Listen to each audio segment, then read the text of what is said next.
How's it going, T? It's going good. Happy Lunar New Year. Happy Lunar New Year.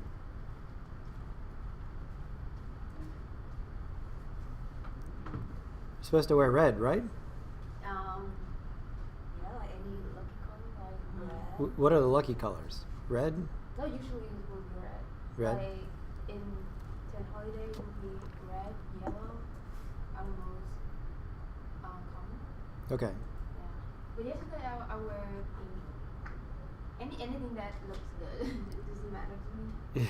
But if you want to wear the traditional dress, I think you should wear the one that has the color that like can give love to you.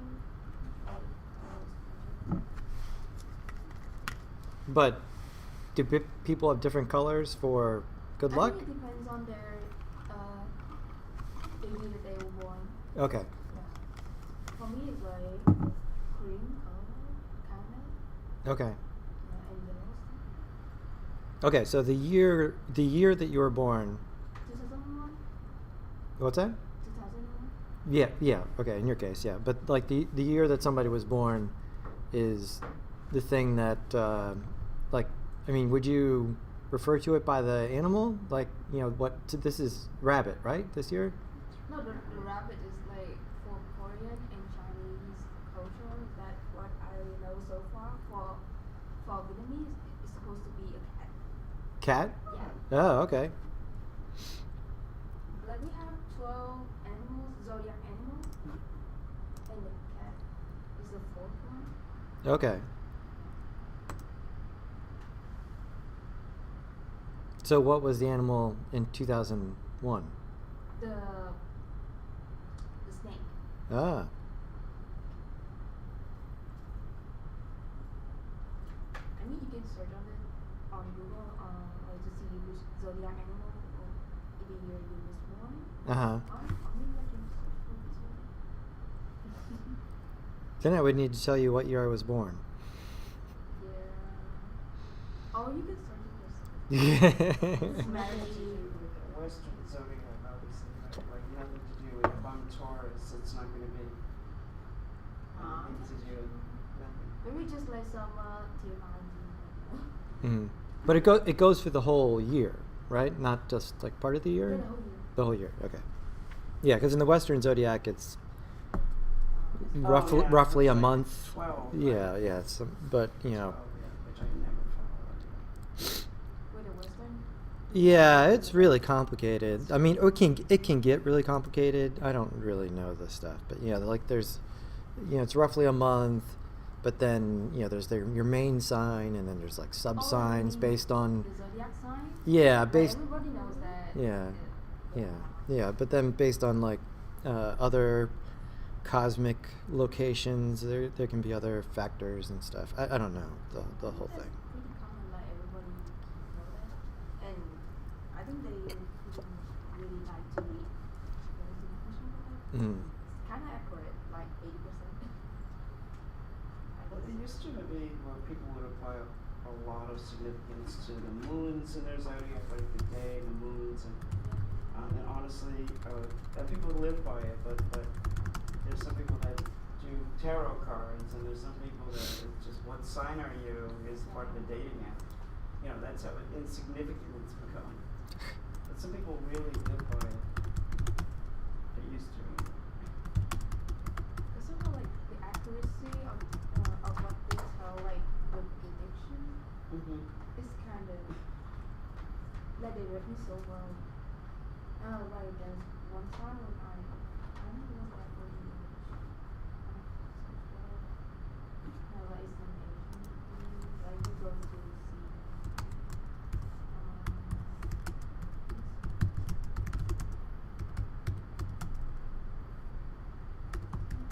Hey.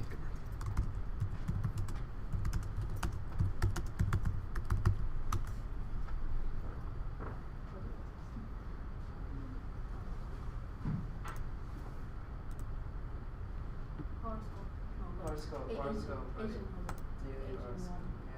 I read it once, like, and it was so accurate about everything. It was. Almost everything. I was good.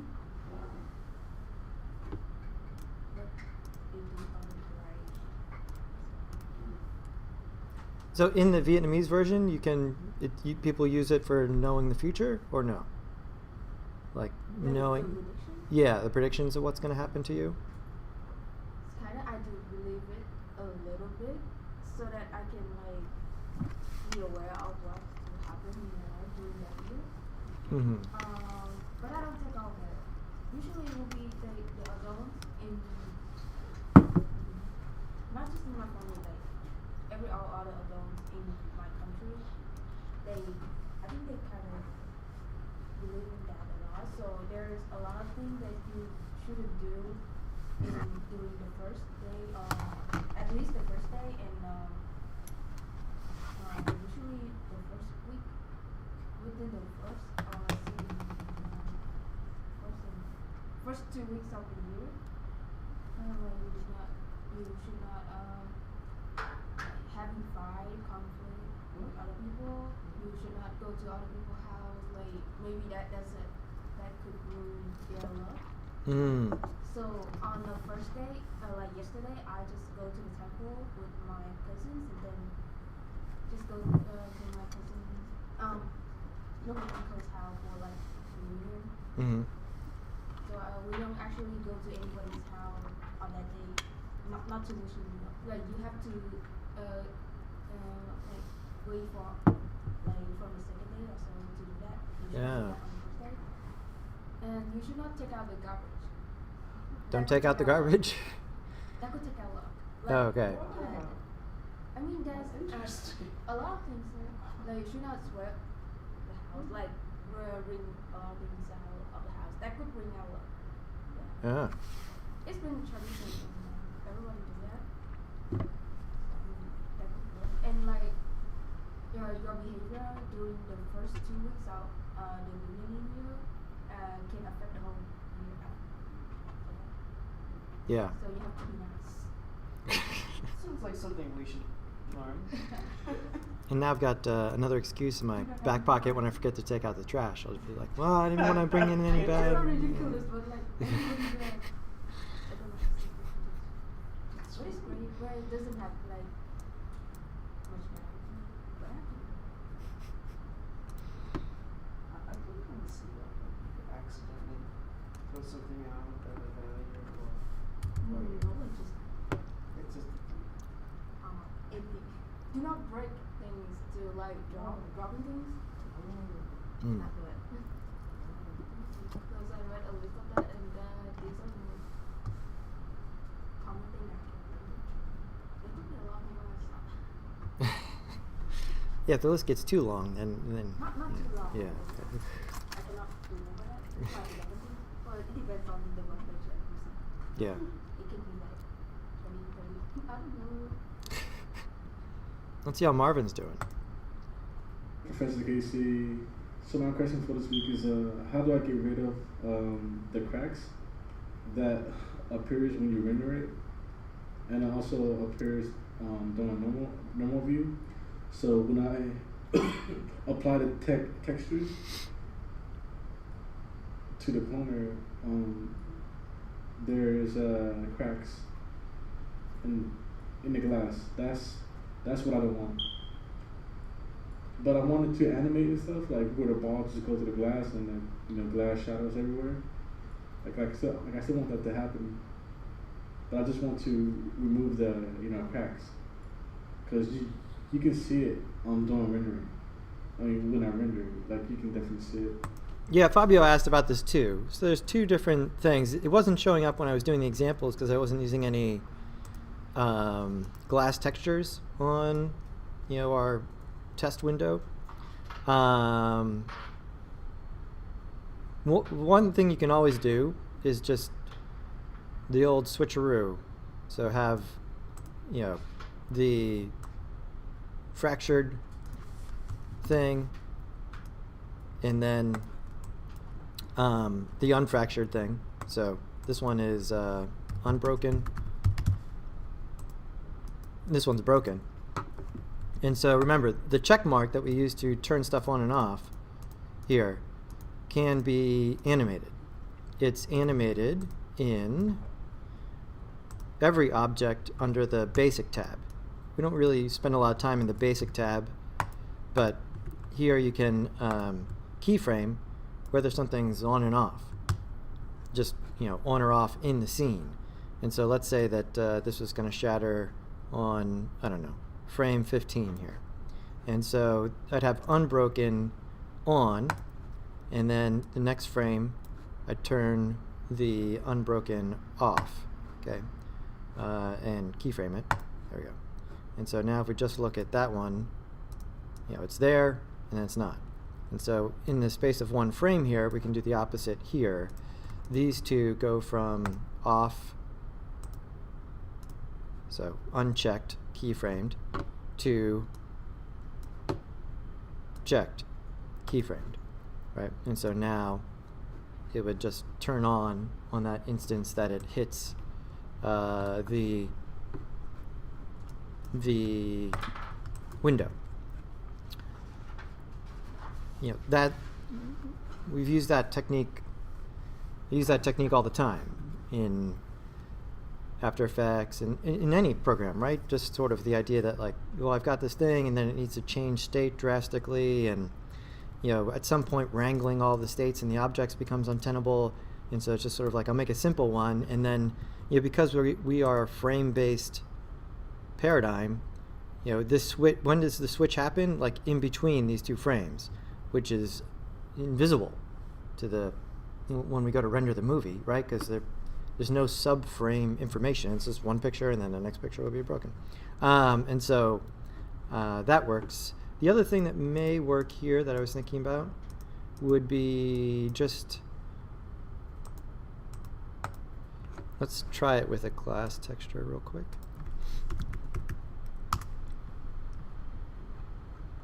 So I just want materials.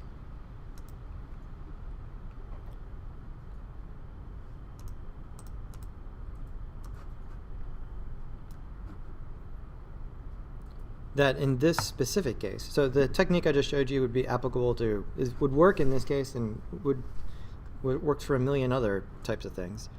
But in this case, let's get rid of that unbroken one. I think we could do the same thing. I'm going to unkeyframe the animation, delete track to get rid of keyframes on there. So now the pane is just on, and so here I'm just animating the voronoi fracture from off to on. And so let's check that out. We're going to render. We need a light or something.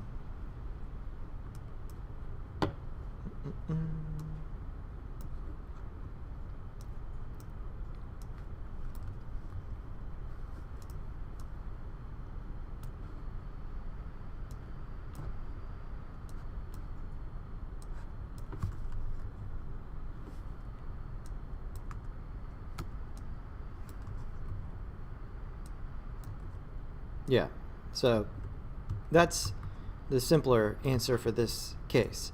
I mean, the other technique, which I refer to as just the switcheroo, right? That's just sort of a good one to have in your pocket in all cases. But in this case, not just enable the voronoi fracture the frame that the ball makes impact, or the frame before. And so I have the fracture here, and I've just animated the check mark on this, and so if I were to render here before that, it's a continuous piece of glass. If I render after, it's the shattered glass there. So how do you know where that frame is if the animation is not something you can keyframe? You just by scrubbing? Yeah, so I mean, if we're gonna have the ball there, I would well, we did it before by keyframing the ball. Another way, so there you would just, if the ball is keyframed, then yeah, you would just scrub. The ball was keyframed? In the one I did last week, yeah, the ball was keyframed. I don't know, I didn't see that. Okay, that answers my problem. Yeah. So that's how I did it last week, was I keyframed the ball. But I mean, I didn't really spend a whole bunch of, it wasn't really focusing on that. All I did was move the ball through the window. It gave it some acceleration. But if we wanted to throw the ball, like with the physics system that we know about now, the bold tags, make this smaller first.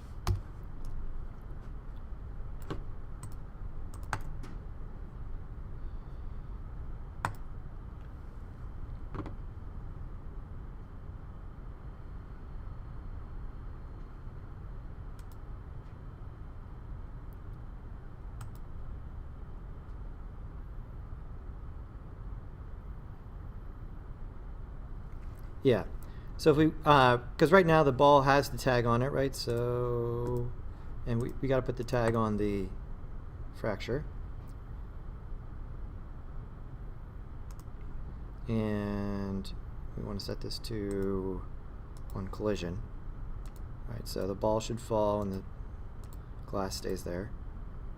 Good. Now, yeah, the way I did it last week, I keyframed the ball. But if you keyframe the ball, which is I think where you were having issues, you need to make sure that, one, there's keyframes, and then once there are keyframes, put the tag on and set this to off, right? That means, again, this is not a great name, but off means that you have keyframes, so you're able to animate, but it will interact in physics, right?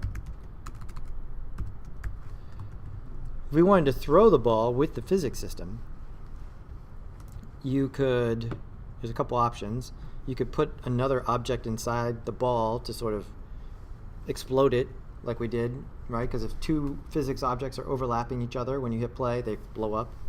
Another option is in the tag dynamics custom initial velocity should allow us to give it a push at the beginning. And so we got three numbers here for what, and what, Jesus. If we got initial linear velocity, we got three numbers. What do you think the three numbers are? X, Y, Z. Exactly, yeah. And so we look at the ball. T, what direction do we want to push this ball? Yeah, red one, right? So let's say 10. Let's see what that looks like. Okay, barely registers. And I think we want to go that way, so in this case it's going to be negative, given the, and so let's say negative 500. There we go. See how it looks like it's, means in the physics system, right? And so now it looks like we threw it. You could totally keyframe a thrown baseball as well, right? Everyone knows how to do that at this point, right? You could just set the keyframes, add some arc to it, and so on and so forth. But let's give it a little bit more. Let's say negative 2,000.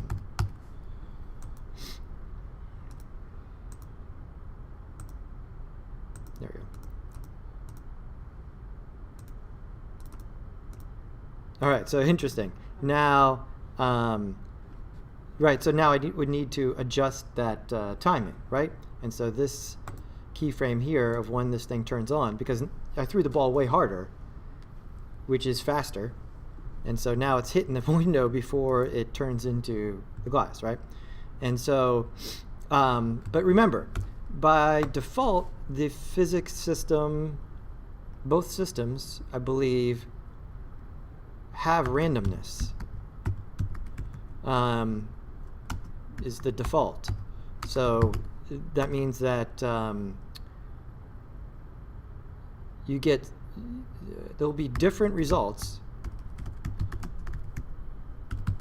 every time.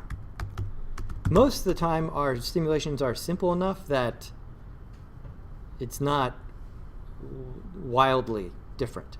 But as you would set up more simulations that require more steps, or there's more things hit each other, the randomness matters more, right? If you think about those people building those like Rube Goldberg machines, right?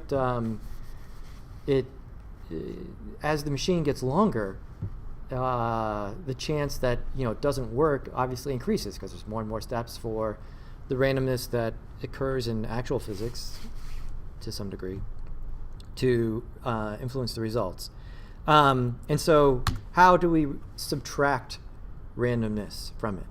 You would have to cache it, right? Because caching it, right? The randomness here you could think of like the multiverse, right? Like every time you hit play, you get a slightly different universe, right?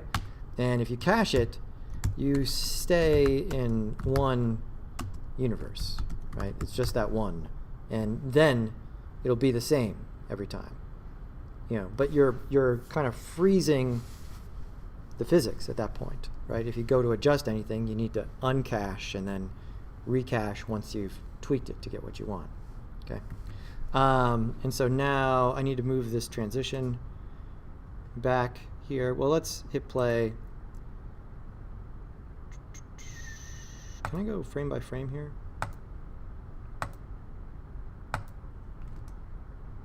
Okay, so right there, it hits, you know, if I was keyframing, I could just scrub and do that, but instead I was hitting this because it's not cached, and so I can't, one more frame.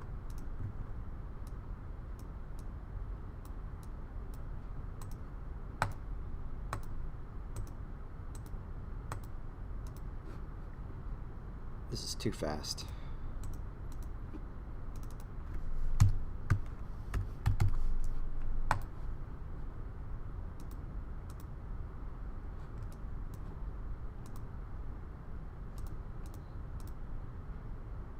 Cool. And so now that we have it where we want, Control D, bullet, cache, so that now I get repeatable results, right? So if you were doing this, the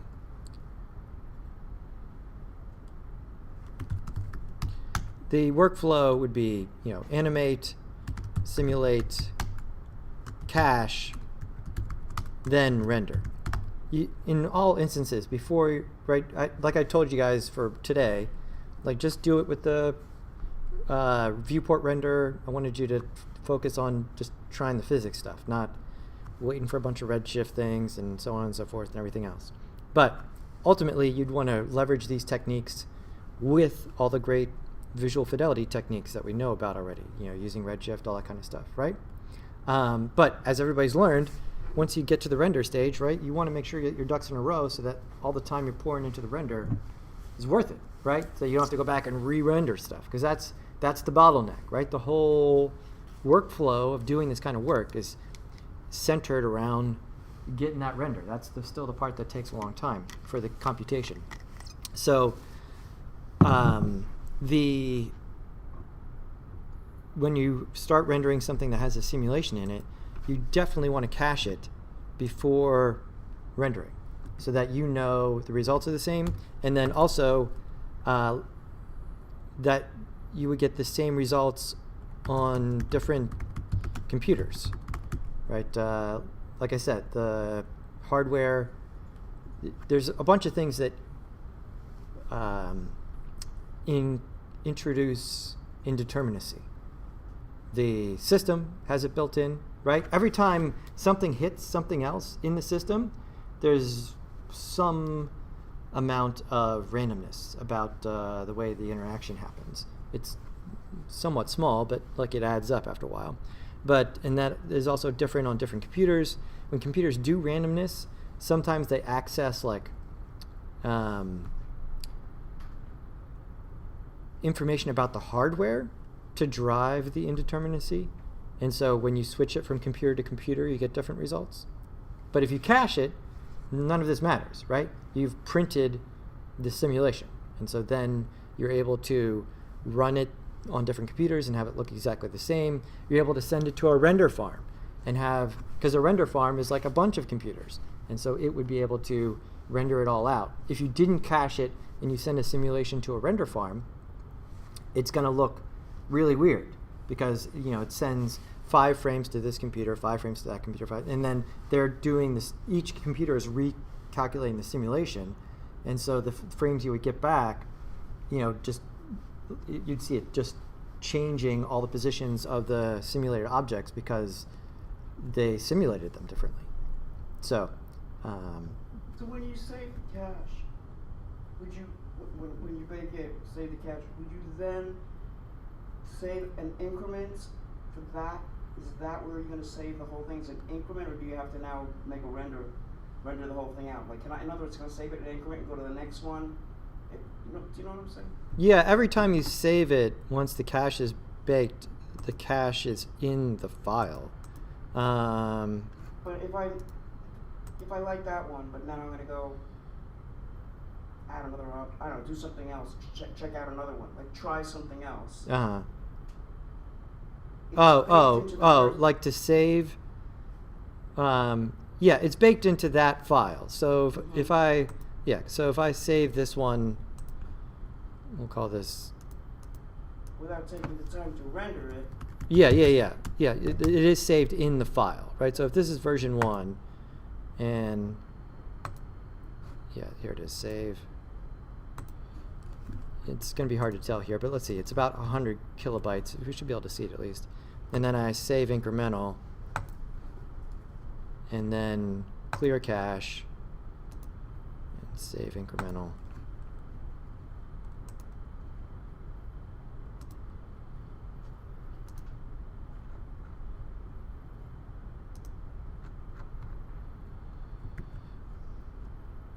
Yeah, you can see it here, right? So this one and this one are, I had baked the cache and it saved that 100 kilobytes of information in the file, and then I cleared the cache and saved it again, and so it's not in this version here. So yeah, you don't need to render it to save it. If you bake it and save, it's saved in the file. Cool. Good question.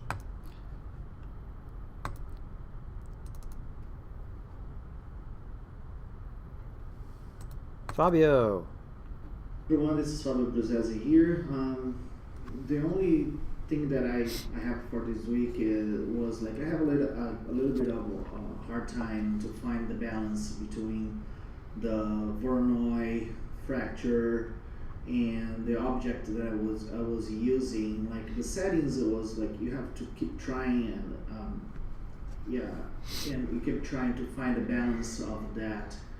I was not quite happy with the results, and I kept trying, and I probably will have to explore a little bit more the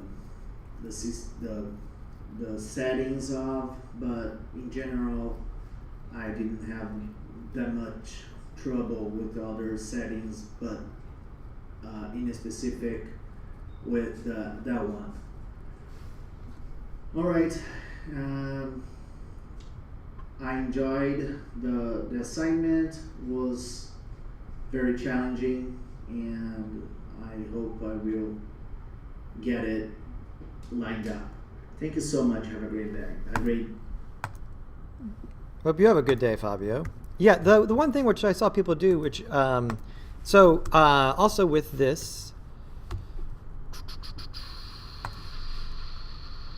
I mean, this is just a good fundamental principle now. Scale matters for the simulations, right? So, like when I was doing those initial examples, I was just using like some primitives. And the default primitive is a ball that's like, what is the default? 200 centimeters? So that's like basketball-ish, right? And then I saw a bunch of people, like for the shatter stuff, they used a building, but then also for just like the standard dropping stuff, they also used a building. But it's going to run it's going to look much slower because those buildings that you grab from the asset browser are to scale, right? I did those examples using like a basketball, but then some people took literally dropped a building from height, right? And yeah, everyone understands innately that the physics of that are going to manifest much differently, and the way it manifests differently is, big is slow, and that's when we're animating by hand with keyframes. I say this over and over and over again. If you want something to feel big and massive, for the most part, it needs to move slowly. That's how we experience the world. These big things, right? If you have the monster moving real fast like this as it's running around the city, it feels weird, right? Because the physics to make such a thing happen would be really hard, or almost probably impossible. I'm not a physicist, but like we're smaller compared to the monster, and the monster needs to look big and slow to us. There's some general relativity involved with this. But for the big is slow, since we're not keyframing it, we're using the system. It's built into the system here. Like the dropping the building is going to look slower. I mean, it's not actually falling slower. I understand that, but like our view of it and the way that the pieces crumple and all that sort of thing is going to be slower. But scale matters not only for the simulations, it matters for the rendering.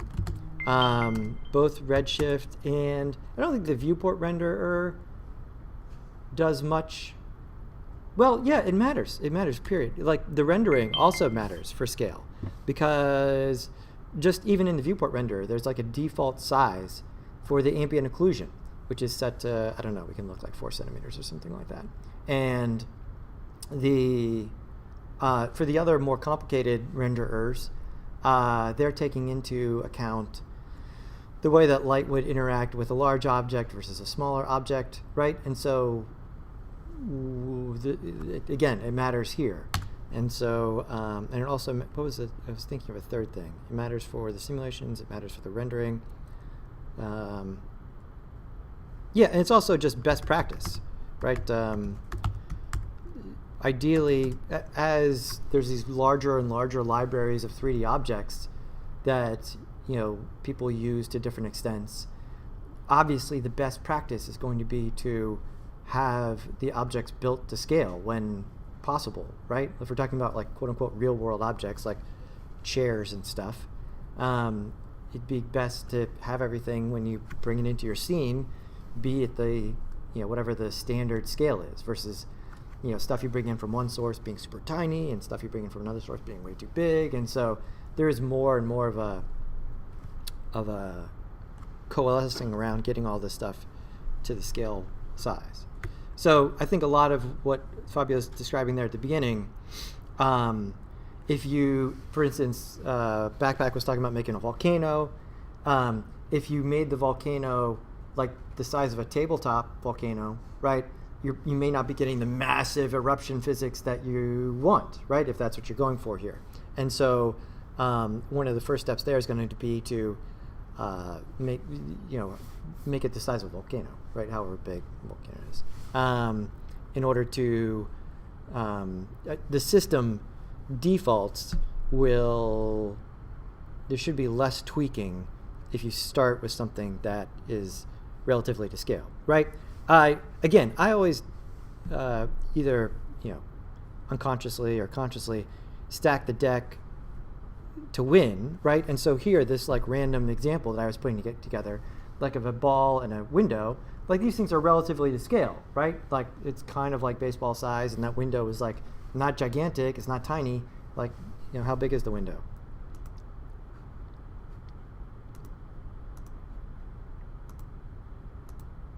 .200 centimeters. So yeah, like it's like a reasonable piece of glass, right? Like it's not like a micro piece of glass. It's not a piece of glass the size of a building, right? It's like a reasonable piece of glass. And so I got away with like not having to think about that too much because this was relatively to scale. But scale matters here. So two rules for today. The second thing we'll get to later. Scale matters. So when you start any project, whether it involves simulation or not,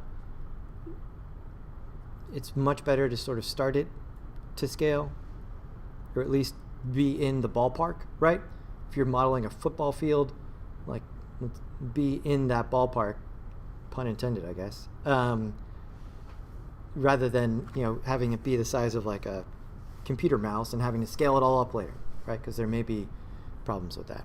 And then topology matters, which is the layout of the polygons on the objects. Topology didn't matter a whole lot for the bullet simulations that we did on Wednesday, because those objects don't deform, right? It will matter for the modeling of them, like we spent all last semester talking about. Like everyone understands that now. Like if the topology is good, manipulating the object is much easier, right? But when we get to the soft body stuff here, the object's actually deforming based on the topology, and so the topology matters in that instance. Yeah, so if you have something that has very specific parts, like a refrigerator or a car, the topology, like, is it just going to smash a fender right in the middle? Like, if is not understanding that this is a piece of metal, is it just going to... Yeah, I mean, You know, like to like destroy a car. I mean, if you were simulating, if you were using the built-in physics, and you collide a ball into a car. Mm-hmm. Yeah, I mean, I wouldn't be using the voronoi fracture for that, because the car's not gonna, like, I mean, besides the glass. No, but like, but yeah. does it know the polygons that are making up that fender and the door and the window? Is it? Yeah, I mean, because they're, it would depend how it's going to happen, but for the parts that get dented, the topology would matter, right? Because a dent is going to be some kind of soft body-ish situation, because you're deforming that piece. However, in the case of the car, it's going to be a bunch of individual pieces that are held together by connectors, and so some of the parts won't get deformed as much. It would be way more complicated. We're gonna do that at some point, but yeah, it we can seems we like can a connect some logical things. thing that I'm gonna run into right away with anything I thought about wanting to do. It didn't have a logical way of falling apart. Like, let's just say I had a demolition ball slamming into a car at a wrecking yard. Mm-hmm. Like the fender's gonna fall off, but it's not gonna shatter into pieces. Mm-hmm. But the window will shatter into pieces. Yeah. So how do we simulate many different types of... Let me see if I can Yeah. do a quick car Yeah. once we get through the Just hold questions. that. Hold that. Hey, Celeste. I was wondering why this voronoi fracture is still showing after it's rendered. See, when I start to render it, it still shows up and there's no material. Make sure the material is on there, and then it was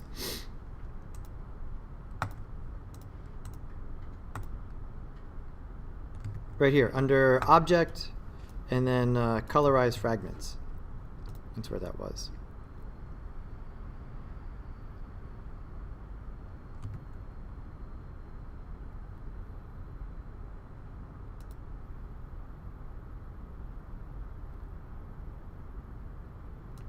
Yeah, so this, I did that, the second thing, Fabio. And then Marvin, I believe in your question, we still hear the fire alarm beep in the background. Is that what's beeping? If so, man, like, seriously, change the battery in your fire alarm, please.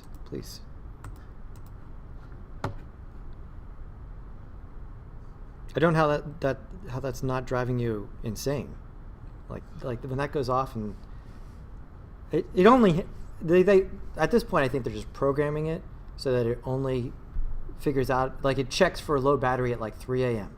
in the morning, and then wakes up everyone in the entire house. That's how they always work. Like, you never find out your fire alarm's out of battery at like 1 in the afternoon. It's always something like that. Hey, Max. This week, just had a couple of things. I was wondering while I was watching the class on Wednesday, I was wondering about if you could change the order of sources in a voronoi fracture tag. And when I went to do the assignment, you can, but depending on the sources, it might not actually change that much. For the actual voronoi fracture itself. And I was also curious about the settings on the rigid body tags, or probably even the simulation, the global simulation settings. You could probably keyframe those to have better artistic control over what happens within a given scene. But that's all I have for this week. Thank you. Yeah. The order of sources here.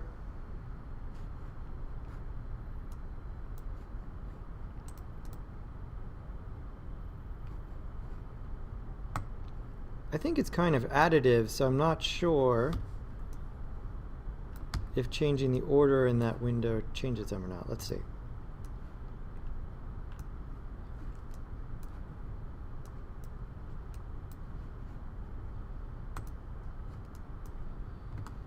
Okay, so this is what it looks like with random then sphere. If I were to do this.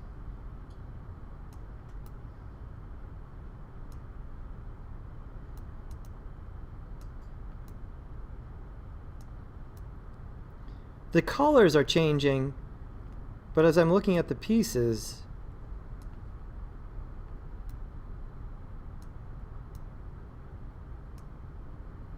it looks like the pieces stay the same. Yeah? I think so. Yeah.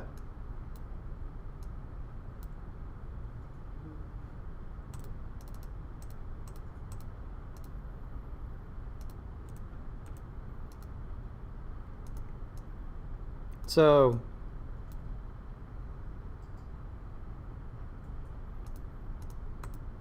yeah, the pieces change color because I think when it does this, it's again using a random number seed to just make the pieces different colors, and it's being recalculated every time. So hence they change colors, but the arrangement of them doesn't seem to change if I change the source.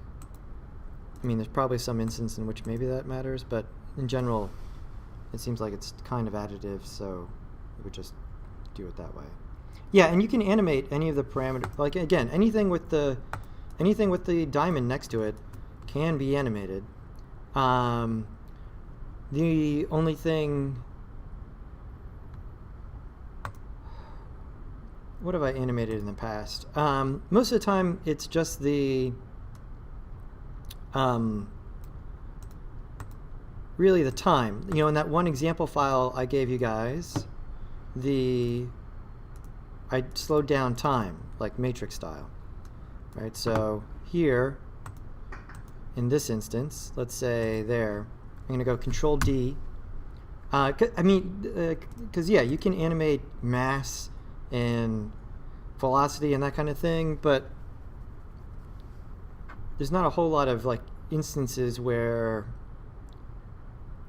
you know, I can't think of a real world instance where like you throw something and it's changing mass like in the air. I don't know. It just strikes me as something that would get like really unwieldy very quickly. And to do what? Like at some point, I would just be like, depending on how weird the thing is I was trying to do, I'd be like, I could probably just keyframe this and have more control over it, right? You can get all these cool things out of these simulations, like all the shattering parts, right? I mean, just this part with the window breaking down, you could keyframe this, right? Like once you did the voronoi fracture, you don't necessarily need the physics. You could just keyframe each piece falling down, right? But that would take a while. And, you know, there'd be a lot of changing of the keyframes. And so this is a really great application of the physics technology. But at some point, there's a diminishing returns with these things, depending on how much you want to manipulate it, where, you know, at some point you're like, I could just keyframe this instead of wrangling the simulation, right? The simulation wrangling can definitely become too wieldy at some point. Add keyframing after the physics has done its work, or can you, like in Celeste, she has this one polygon one little shard that's still floating around. I know you showed we could change the seed. Yeah. But I don't know if that would solve it, but in hers, there's this little orange thing that's hanging around there, and at that point, we just said, I want to keyframe that piece to drop to the ground after the whole simulation's done. I think so. Yeah. Let me try something here. But what was I thinking of here? Oh yeah, the keyframing. So the thing I keyframed in the examples was the time. So just to show everybody where that is again, right? Everything we did on Wednesday was bullet physics. So in the bullet physics tab, Control D for project settings. We are not cached. General timescale. So this is the one, for any of those like stop time effects. 100% is full speed. 0 is stop time. And so in this case, if I wanted to stop time after it makes contact here, let's say right about here, I animate from 100 down to 0, and that should stop time for me. Let's see. It does it really quick. Let's slow time more slowly. And so here, timescale, yeah. So I'll take the second keyframe here and drag this out so it takes longer to slow down.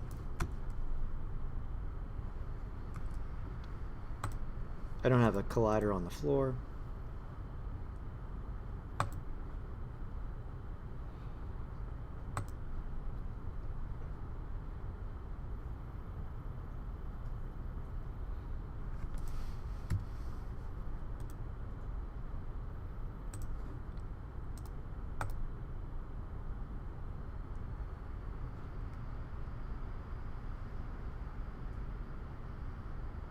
Right, so animating time so that now it stops, and then if I wanted it to resume, let's say right here, Control D, I'll set another keyframe so it stays frozen, and then it speeds back up here to maybe half speed, something like that, 40%.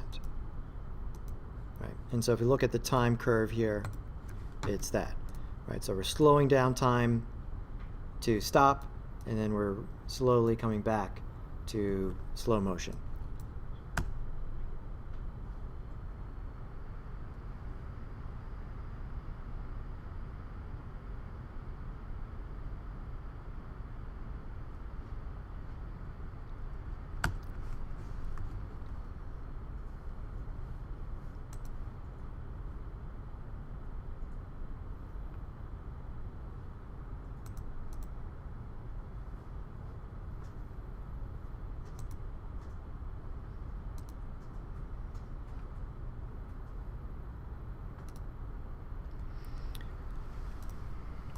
And so here, let me give myself some more time total. So maybe 500 frames or something.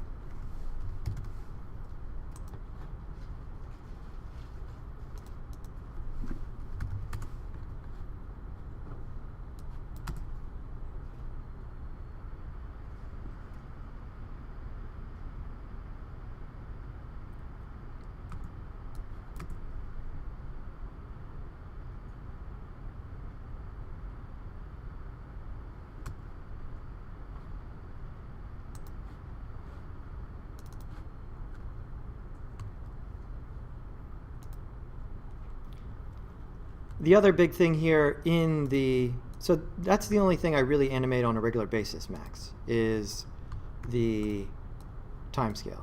I guess I've done a few things where I animate gravity, like things fall down and then like I turn off gravity and they float away or something, like a handful of times I've done that. But in terms of like animating like the other parameters here, I try to, sort of leave them as is. The other thing here in terms of like pieces that are getting out of hand is in Control D, bullet settings, expert, and then down here, steps per frame, solver, iterations per step. When you see this word, this is the word for this is the algorithm that is doing the sim, a solver. If you start poking around on the internet more about this stuff, like Cinema 4D has this word more now. Houdini is the software where like people doing real heavy sims are doing them, and solver, you come across that word much more in that instance, and there's different types of solver, like grain solvers, liquid sim solvers. So the solver is the name for the algorithm that does the thing, does the actual simulation. And so hence maximum solver iterations per step. Let's look here. I think there's some info on this. Just gonna pull up. Yeah. And so let's just get the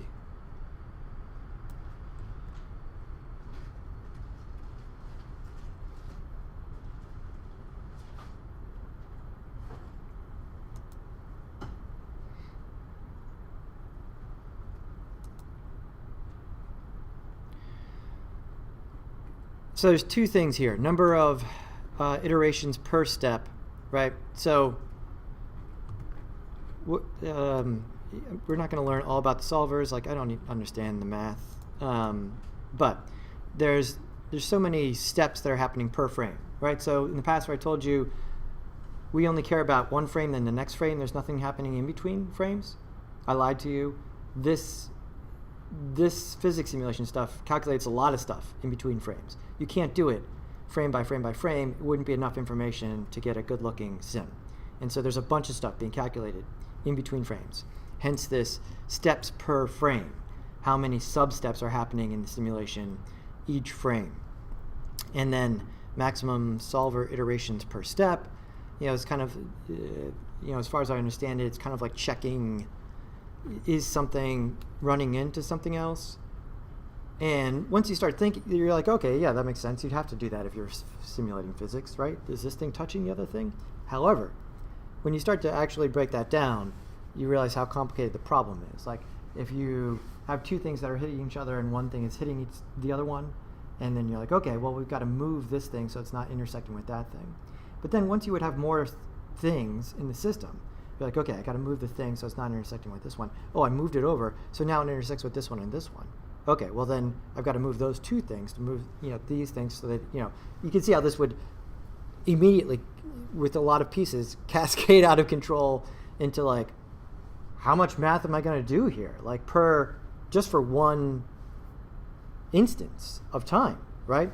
And so there's these systems in place to cap that at some point, and it's those kind of calculations that they're referring to here, the number of solver iterations per step and a number of steps per frame.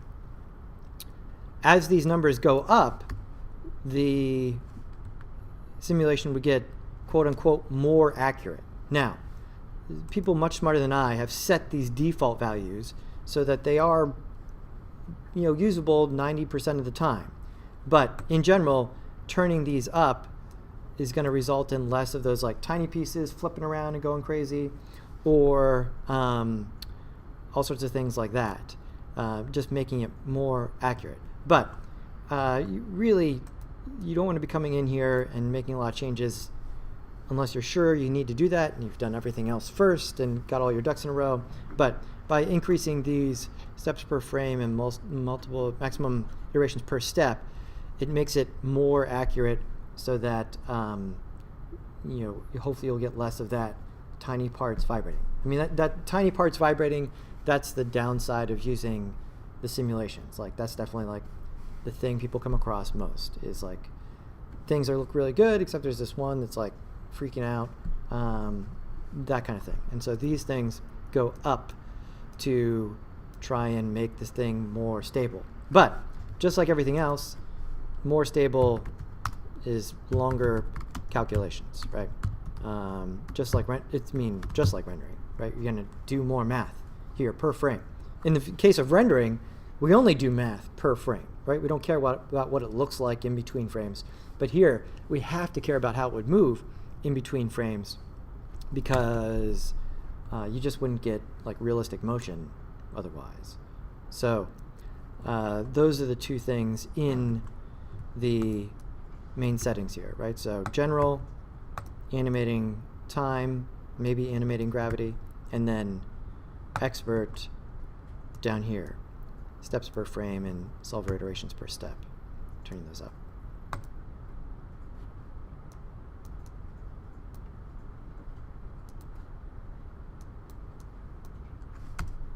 And here I've animated some time. I also did this in the example file.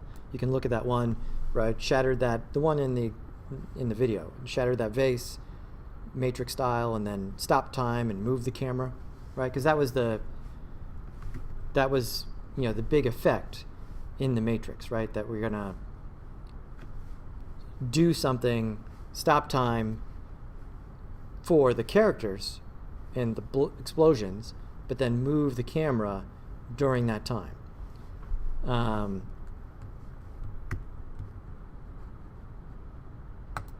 They do that.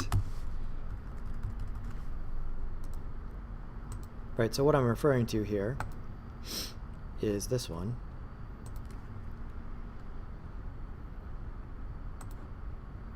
Stop time, move camera, resume time. Right? So this is it's in the example files here. This is accomplished by doing what I just did here. Right? It's real easy for us because we control everything in the system. I can just slow down time, and then during this part, if I wanted to move the camera, I would just make a camera and animate. We know how to do that part. In the Matrix, when they're filming this, because they're filming real life characters in some of the scenes,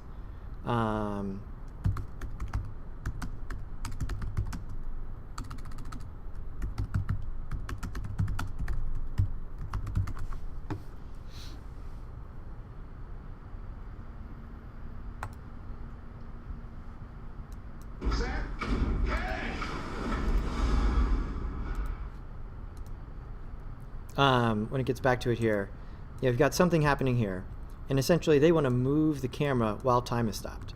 Well, what's available to us here? We can't stop time in real world situations. Let's see, is there a picture of it here? Here it is. Yeah. We can't stop time, right? If you're filming something for real. And so essentially when everything freezes, you want to be able to view the thing that's frozen from different angles.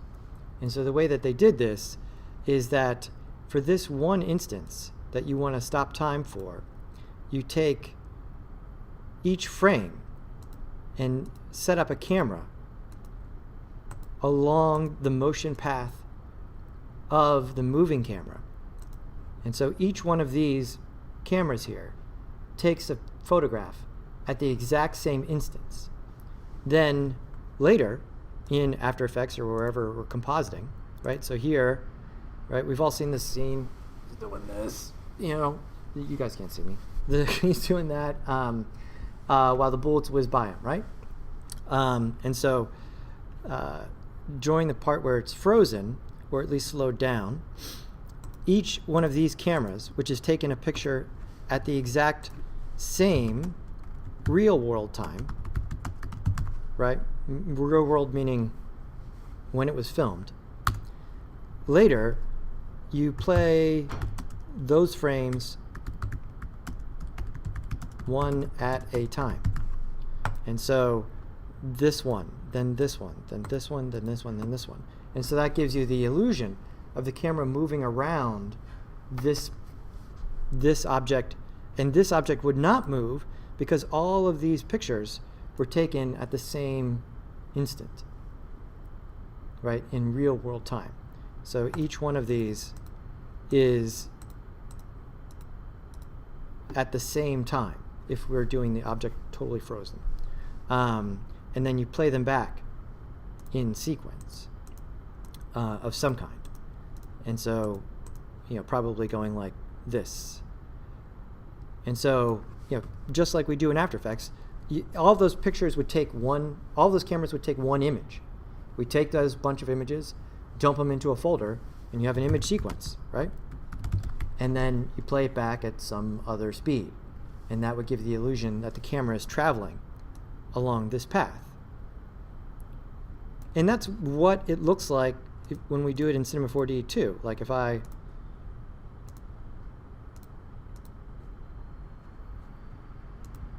Right, this is the actual scene. It's all baby steps. Right, so see how the camera's moving while everyone else is moving slow? Right?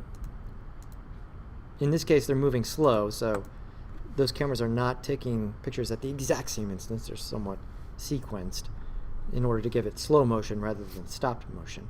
But it's the same concept, right? To do it here, it would just be a matter of the camera. Here, we'll make a camera. I'll make a target camera to make this easier.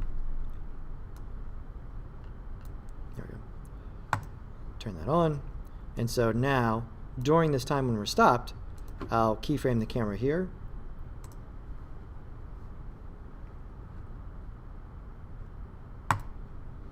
And then keyframe the camera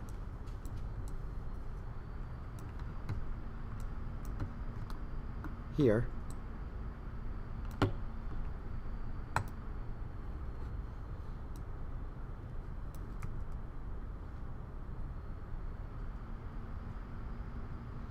Right, and so now, like essentially, the path of the camera is kind of like that sequence of individual cameras that you see in real life. Right, so this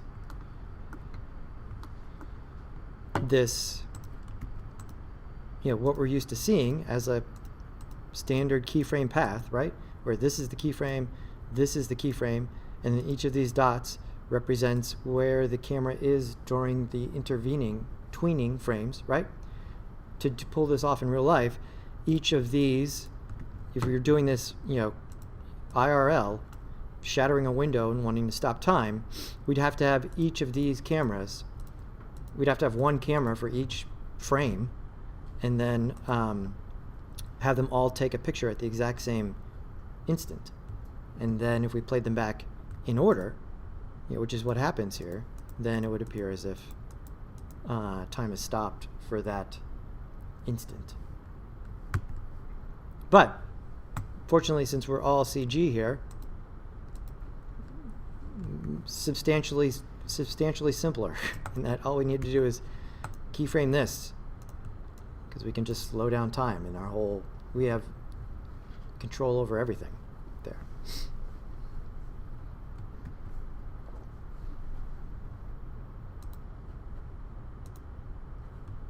And we can see how bananas this gets here.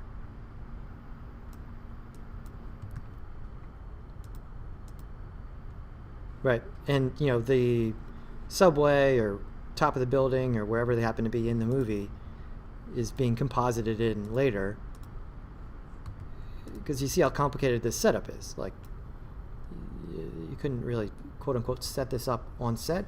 I mean, technically, first of all, and then second, like you would still need to remove them all from the background later. It would just be it'd be crazy. And so hence doing it like this, where we make this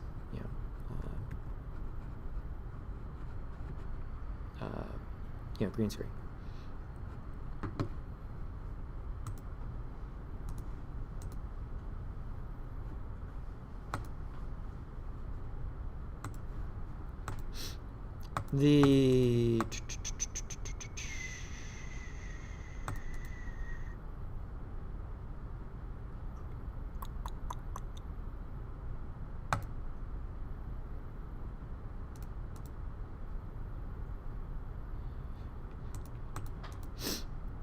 I'll go over turning the simulation into keyframes on Wednesday. You have to do one more bake.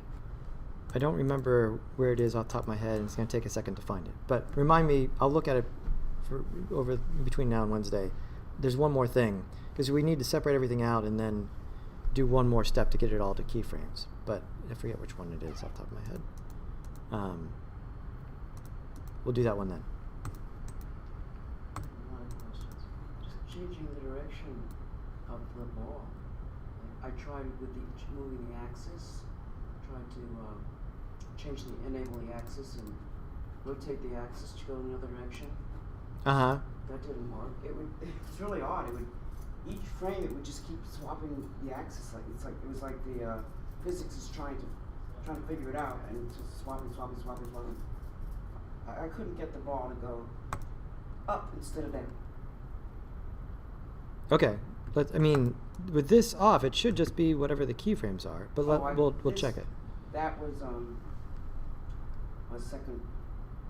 The thing that you answered was based on my first one. Mm-hmm. The second one was I don't remember. You had 4 things we were supposed to do. So the second one was what I didn't get to that yet. The off. I'll have to try that. Yeah. Is that everybody? Did I get everybody? Celeste. And Next. that's Carmen. keyframeable. The on-off, the dynamic is keyframeable. Yeah, looks like it is. Yeah. I mean, I'm trying to think. Diamond. Yeah, I mean, it's keyframeable. Mm-hmm.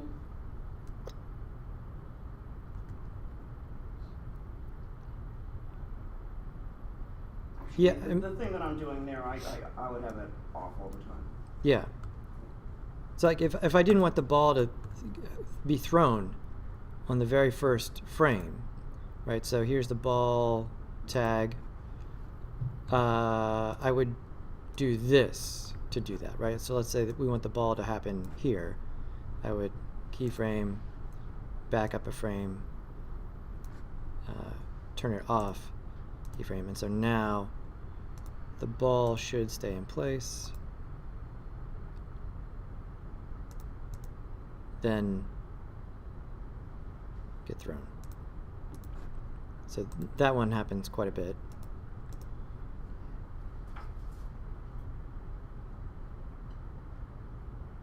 Now the ball throws, right? So that's, but that, I had to do that this way because what is making the ball move? The tag, right? I gave it this initial push. If I keyframed the ball, I would just come in here and move the keyframes to wherever I wanted the ball to throw. Right? It's 2 different ways of doing it. Right, just like you would move anything else in time on a timeline. Okay, let's get to Carmen's question. It's Carmen. Hi, Carmen. Everything went well this week. It's just that my falling tower, I feel like it fell a little too flat, like vertically down. And I don't know if it has to do anything with its structure, or if I did anything in the process to make it just flat. So, yeah. I'm not quite sure what you mean by too flat. We'll open them up and take a look at them on Wednesday. Let's see here. But again, the topology matters. So the number of pieces and the flatness of the pieces is going to be about controlling the fracture object, right? And so the fracture object allows us to do that. Let's do one other one here related to the car thing, right? So let's see, is there a car that I could use as a... There's the really complicated car rigs in here, but I thought there were a couple smaller ones. Let's see.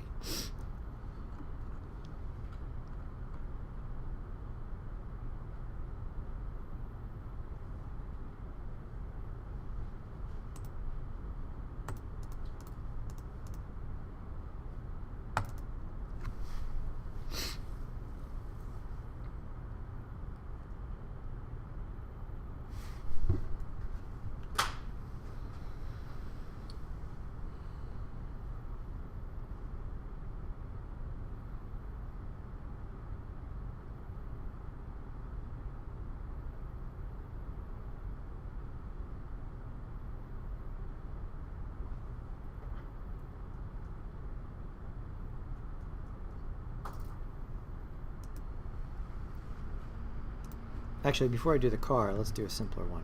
Right, so we did the voronoi fracture of breaking one object into pieces, but what if the object's already in pieces, all right? What about Jenga tower, right? you got a bunch of blocks, right? If that was your job, and you got the Jenga commercial gig, and you had to animate the Jenga tower falling over, right? That's not, what we know about the voronoi fracture is like it wouldn't give us those blocks very easily, right? But we could do the blocks pretty easily with a cloner. If I did one block that was kind of like this or so.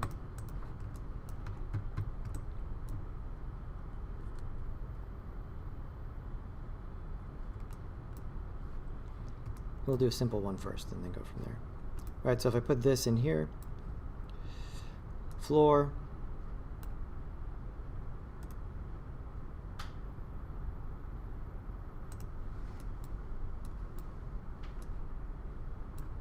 okay, so I'm going to use the cloner on this. This is going to be one block,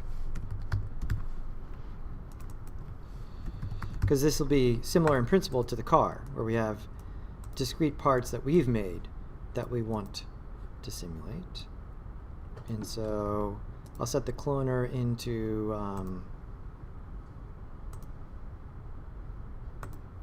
just linear mode, so we just have one set of them. I don't want them to be up against each other, so I'll just go to the cloner, the Y offset, and dial this down. I don't want them overlapping, right? Because if they're overlapping, then when I start it, they'll just blow up, right? We want them to like fall over. And so we'll make it maybe, there we go, right about there. And so then the number of clones, I can build my tower real easily. Cool. Now, same thing. Just like we put the tag on the fracture, we can now put it on the cloner. So right click, bullet tags, rigid body. We'll run it.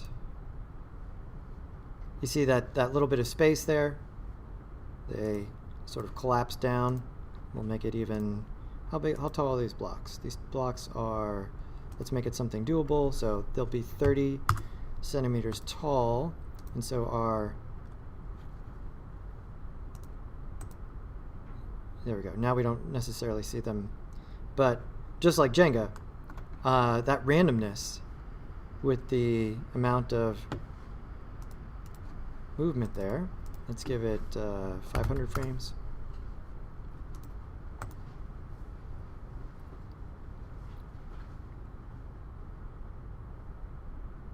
Right, so this would also be dominoes, right? Same thing with the cloner. And so here, as opposed to voronoi, where we're not gonna, where we shatter a thing, here we just have a whole bunch of things that we want to simulate ourselves. Let's see if we can get it to stand up straight or not.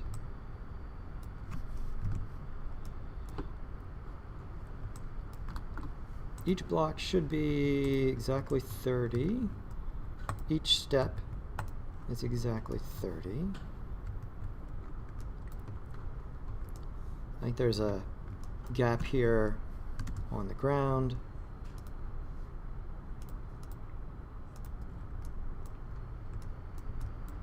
Yeah, and so that initial falling is that the cloner coordinates. Let's put the cloner at exactly 15. That should put them directly on the ground. Let's see. I think they should not, they should stay in place now. Still a little bit of movement.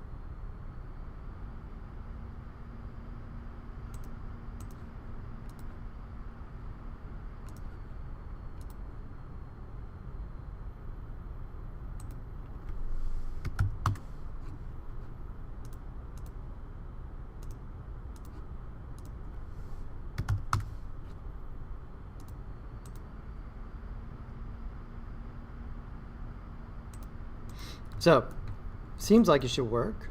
In instances like this, clearly what, I think I've done my math here, right? 30, 15. And so in instances like this, the other part that we talked about last time, visualization. right? Clearly, what the computer thinks is happening is not what I think is happening. And so let's go to the visualization so I can see what the computer thinks is happening. And so here, again, collision shapes.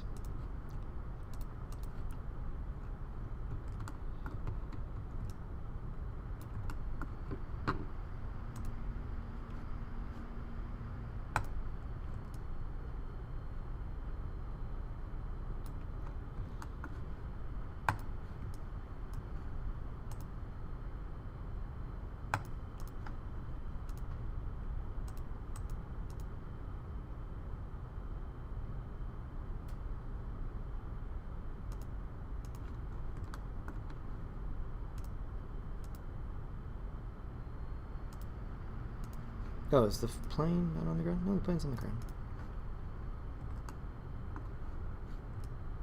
Oh, okay. Somehow I messed this up. Transform of the cloner.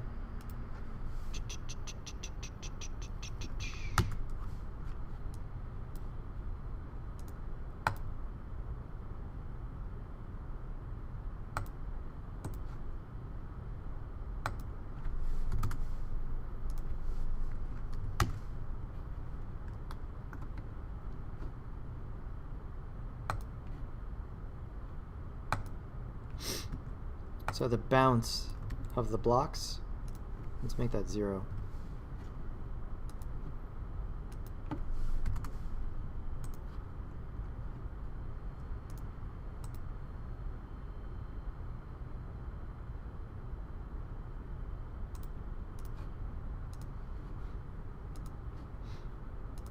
So, simulation wrangling again here.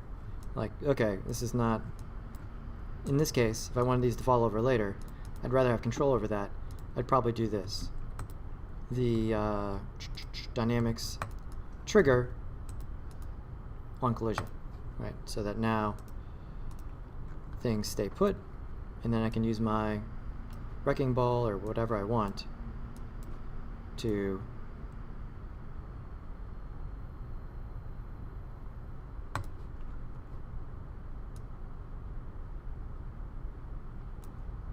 move everything I would want to move. Don't crash.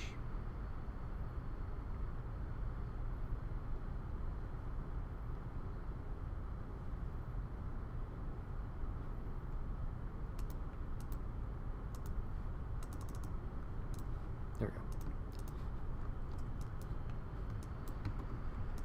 So the cloner here gives us what we want in terms of individual pieces. So dominoes, Jenga, anything like that, the cloner is going to give us the individual pieces. Now for something like a car, let's look at this. It's got a bunch of, like, it's obviously not cloned things, but it's individual pieces, right? So I don't care about the rig. I'm just going to get the model and drag it out of there and delete this stuff. So I just have the pieces. And so I have these pieces of the car, right? And so it's, you know, some sort of more complicated thing where there's individual pieces. Any sort of like machinery would sort of end up looking something like this, right? Where there's a lot of like individually made pieces. Let's get a floor like this. And what if I wanted to subject this to physics? The cloner is not the answer. The fracture is not the answer because we don't want to shatter this car. We just want it to break apart into its pieces. And so this is the answer, fracture, right? So voronoi fracture, you know, maybe bookmark this in your bookmark this in your notes as like shatter. Fracture is individual pieces. And so I'm going to grab fracture, and I'm going to dump all of the parts into the fracture, like so. Right? So each of these things is inside the fracture, and I'm going to again do the same sort of thing. Bullet tag collider on the floor. And then this operates, all the stuff in this menu here, these are all, when you're Googling this kind of thing, all these objects here are the MoGraph objects. In retrospect, not a great name, right? Because it's just like, well, this is all motion graphics. These objects are what Cinema 4D is referred to in the product as the MoGraph set of objects. Okay, so the cloner, the voronoi fracture, tracer, all that kind of stuff. These are all the MoGraph objects. So, not a great use of language, but it is what it is at this point.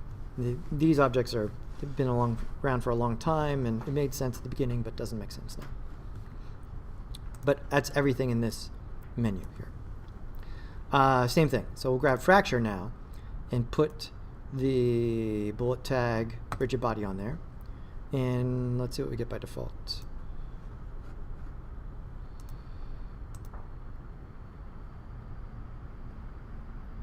Our car blows apart into pieces, but not shattering.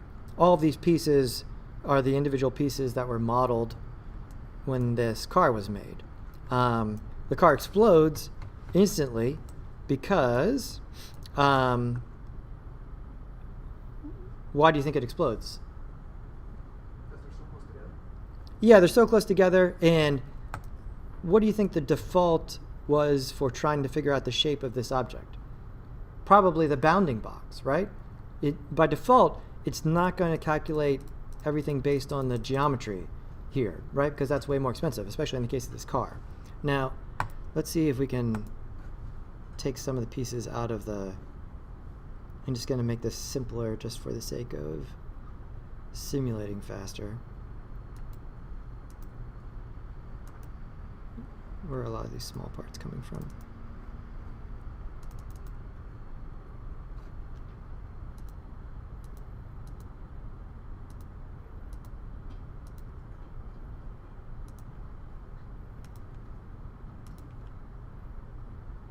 Okay, yeah, this body stuff here. Suspension. I'm just gonna get rid of these for now.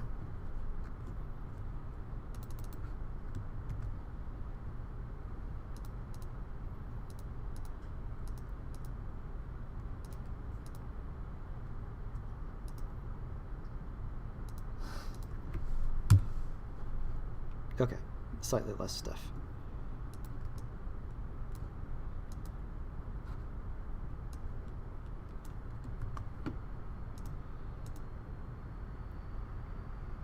Cool. And let's save once here.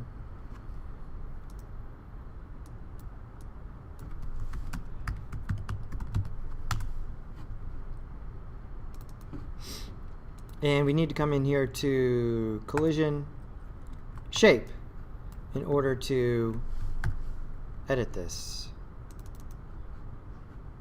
This used to rewind the sim. Why is that not?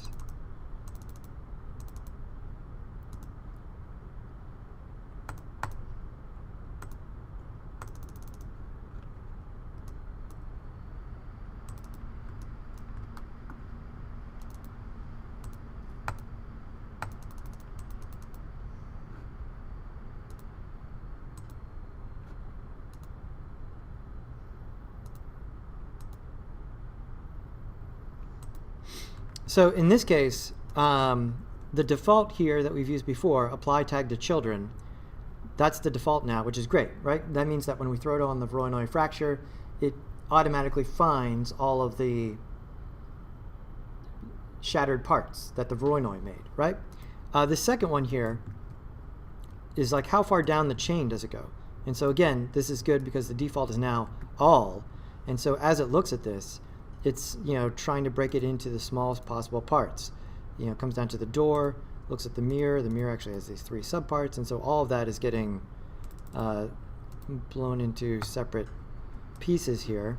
But if we look at the visualization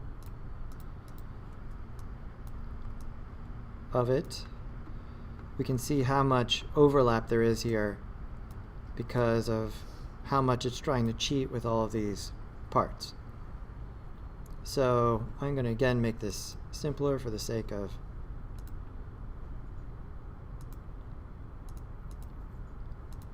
quicker simming. What did you just do? I just deleted some parts just so that we could look at this faster. And so here,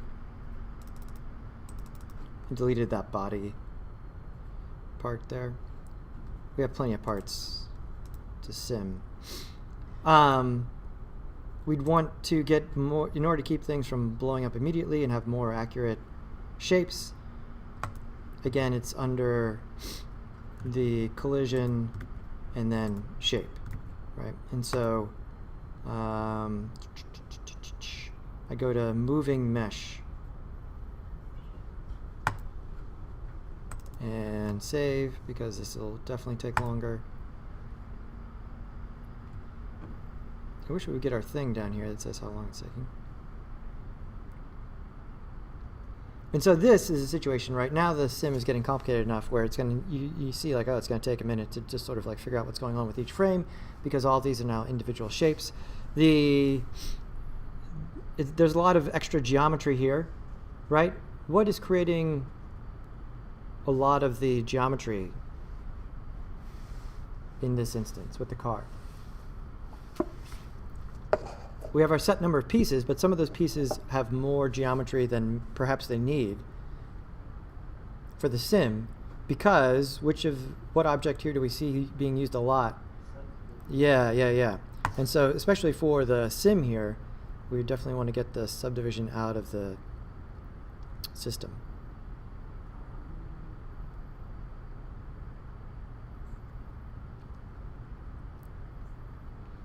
Unfortunately, I look this up every few months. You just got to be patient, right? When you stop and it's taking a while to start, the sim operations, the way the computer programming works is that, it's happening in a cycle. Usually that, like when we're throwing the ball through the window, the cycle of doing each frame is really quick, right? So if you hit stop, it seems like it stops right away. But now we're in a cycle where the cycle is pretty long, long enough for us to notice, seconds, right? And so you need to wait until the cycle is done after you hit stop. There's just, it'd be great if the interface said calculating or gave you a bar or something like that, but because of the way things are calculated, it just doesn't do that. There's some things you can quit earlier. Cinema 4D is making progress on this. You notice that the volume builder stuff, we do get that little bar at the bottom, when it recalculates and it tells you I'm doing this, it's going to take a bit, right? But the bullet system is older, doesn't have those parts, that interface visibility is not as good. So it's just how it is. You just have to wait for this to go back to 0 and then you can see it. And so here, I bet we could speed this up by just sort of taking everything that's in a subdivision surface out of the subdivision surface, because I switched it to moving mesh, it's using the actual mesh to calculate the physics as opposed to the bounding box, the very simple mesh it uses to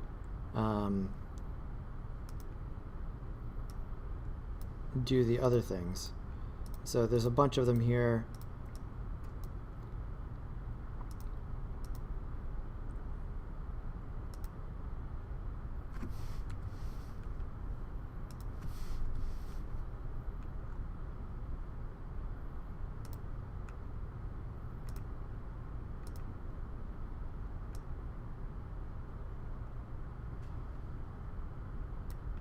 All right.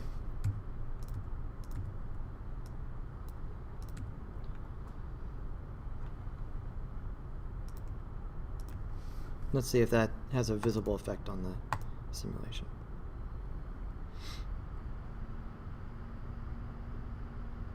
Yeah, so now, we can tell just right away that, this is much faster than it was a second ago, right? Where it was taking 5 seconds to get through one frame. And what do we notice now, too? That the very first instant is not everything just exploding all over the place, but the pieces, for the most part, are like falling down. Some of them are bouncing more than others, but they just fall. Why are they just falling instead of exploding now? Because they don't overlap, right? Remember, if they're overlap, because before it was cheating and trying to do the bounding box for each part, and now we forced it to do that sort of thing so that it's actually calculating the shape.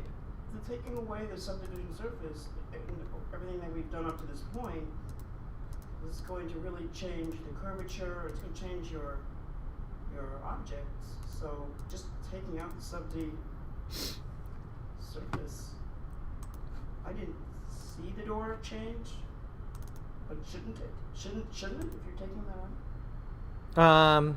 Yeah, I mean it does. Like this was definitely more subdivided before. Mm-hmm. Yeah, so I mean it would depend on how close you are to the car. I mean, simming it without the sub-D, and then caching it, and then turning it back on, probably something like that. Yeah, because the sub-D, because we did that moving mesh. Yeah. I'll see what that looks like. And also, this came from the ASP browser, and so I noticed that a lot of the stuff there is a triangle mesh. Is there It's just triangulated. Like, yeah. So is there a way to convert to polygon to quads?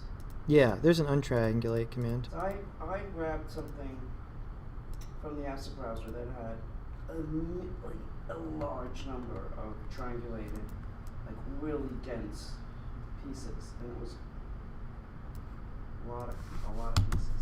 Like I think it was something like 2,000 polygons with this one part. Triangles.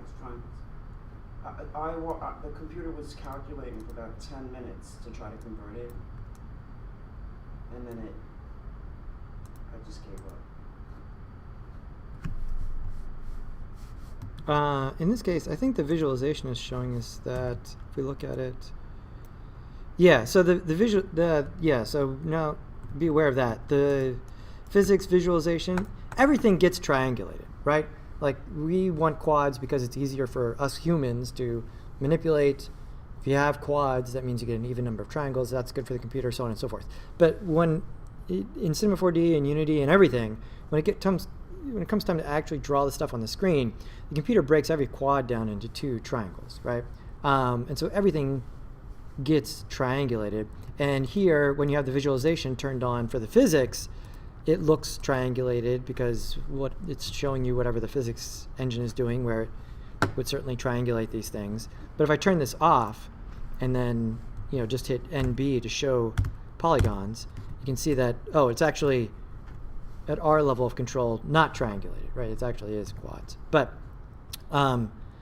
for where you'll see triangulated meshes a lot, something we'll do in a little bit is with photogrammetry, where you scan something and it comes in as usually like a very triangulated mesh. But if we were to do this here, like for instance, if I grab these polygons here, and there is triangulate and untriangulate, right? So if you have a mesh that looks like it's just in the right-click menu, and so if you were to do this right there, it triangulates the entire mesh. And if you right-click, if you have a mesh that looks like this, you can go to untriangulate, and it works to some extent. Let's see here. Do I have this selected?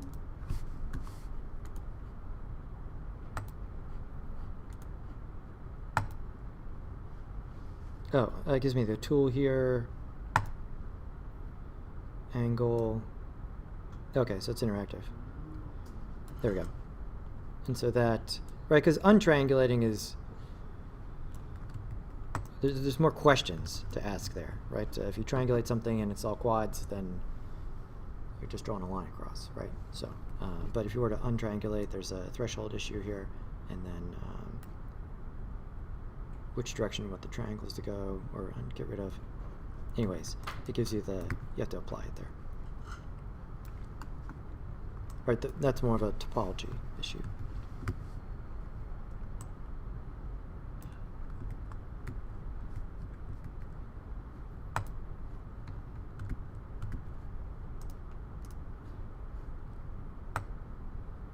So, yeah, for Wednesday, see if you can make a Jenga tower. Not huge, but, you know, small. It won't be something we turn in, but just give it a try, right? At the top of the hierarchy, instead of the voronoi fracture, you know, it's going to be the cloner, right? So if we had to look at this, you know, the cloner is going to be, you know, like blocks, dominoes, ball pit,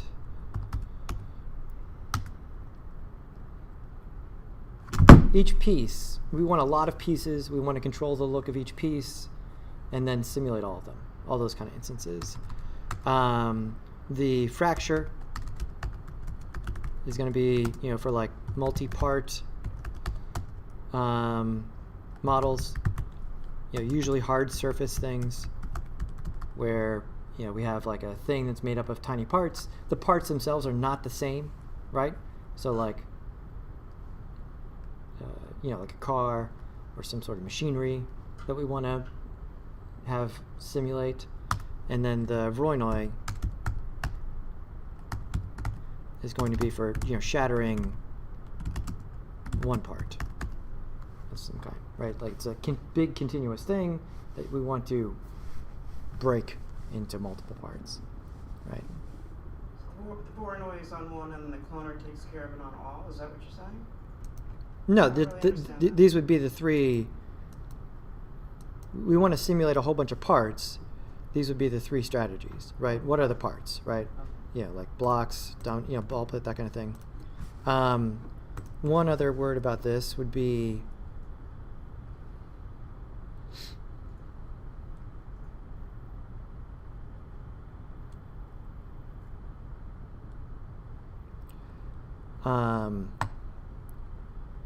we're watching the Australian Open. I don't know, what are those machines called? Pitching machine. The machine that shoots tennis balls at you when you're training. I don't play tennis, but I've seen people do that. How would you do that one? Right, so that case, we have a, right, it's not shatter, right? We're not going to shatter a tennis ball.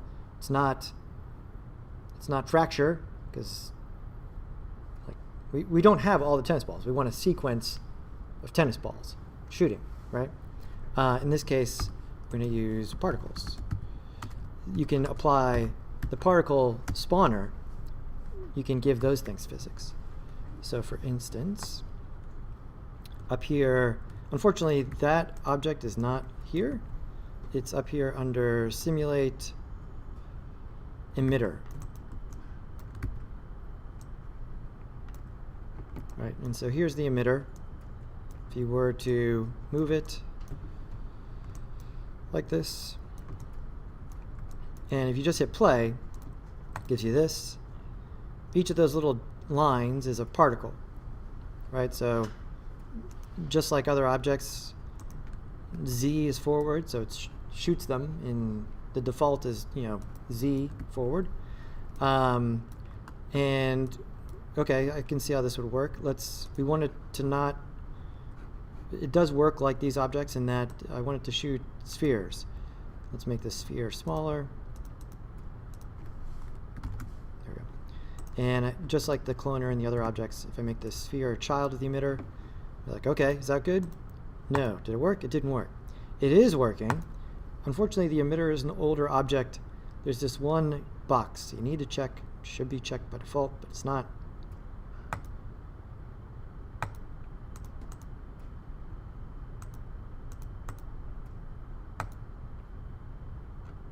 Oh yeah. Particle at the very bottom. Show objects. Now, there we go. I am emitting spheres.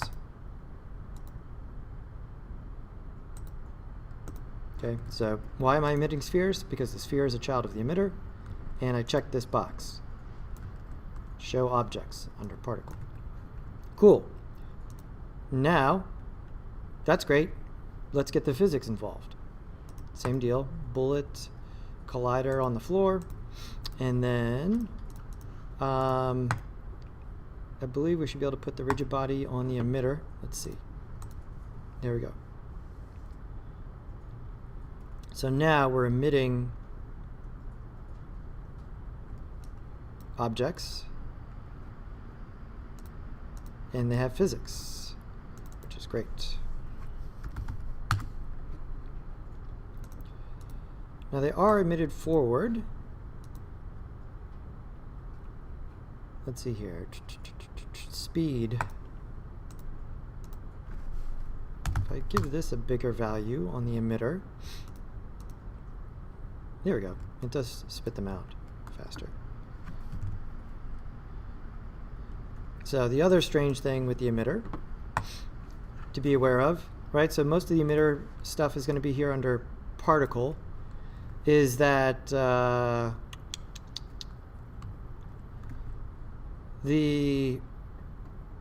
there's this start and stop, okay? So by default, it starts making things at 0 and stops at 150. And so I increased my amount of time to 500. If I wanted to keep making things, I need to set this to 500. This is a little antiquated, but I imagine this object is up for a refresh, probably the next version. But because usually the way this works is that there's a emission rate, right? Those of you who've done Unity know this. The particle system in emission in Unity works like this. And you just keyframe the emission rate to control how many particles you get, right? Like the emission rate is 0, I don't make any particles. The emission rate is 100, I make 100 particles a second. This is a little bit older, so it has this kind of quirky thing here.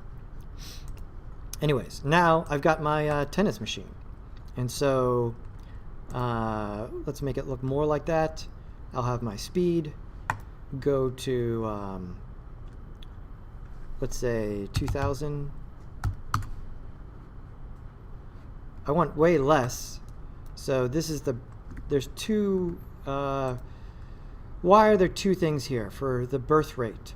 There's one for the viewport and one for the render.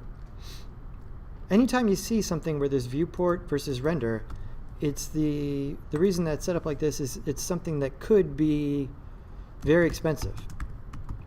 And so they set it up like this so that you could have a lower number of particles that you're working with in the viewport, and then when it comes time to make your cool looking thing, you could have it make a whole lot more, but if you had it making all those particles while you're working, it would be super slow.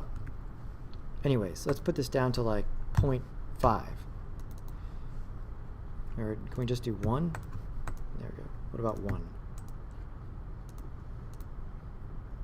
There we go. So we get 1 tennis ball every second. I want another wall here. This wall has the collider on it, so I can just sort of do this.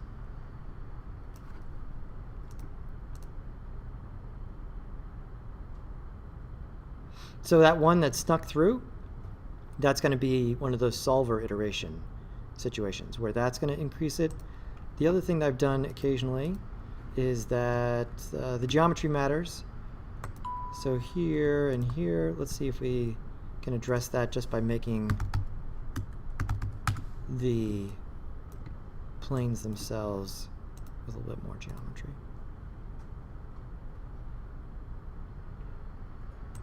It still goes through. Control D, bullet, expert, steps per frame. We'll double both of these, 10, 20. Let's see if that helps. Good. Now, they don't go through the wall.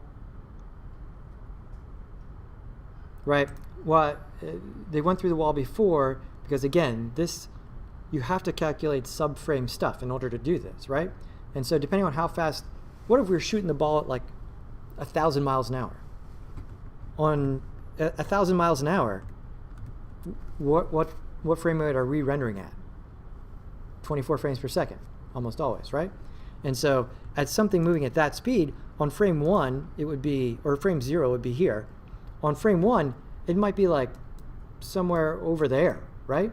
And so unless, depending on how fast it's going, you would have to do quite a few calculations in between 0 and frame 1 in order to know if this hit that that wall. So anyways, that's why that worked. I came in here to bullet, and yeah, for these, I usually do this doubling thing. If it's not doing what I want, I double the top one, double the bottom one. And again, it doesn't make that much of a difference in calculation time because this is not super complicated. But here, I'm able to keep throwing balls at this sim. This is cool because this is just like the cloner object. If I want to throw other stuff, I can just put it in there. Here, it's kind of, that thing is too big, so it's colliding and immediately going up. Let's make this smaller.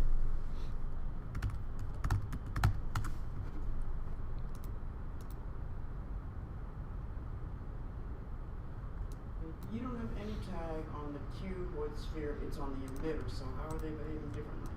Because the emitter has these things by default, right? The tag has these things by default. It automatically applies to the children of the thing. But they're behaving differently, so...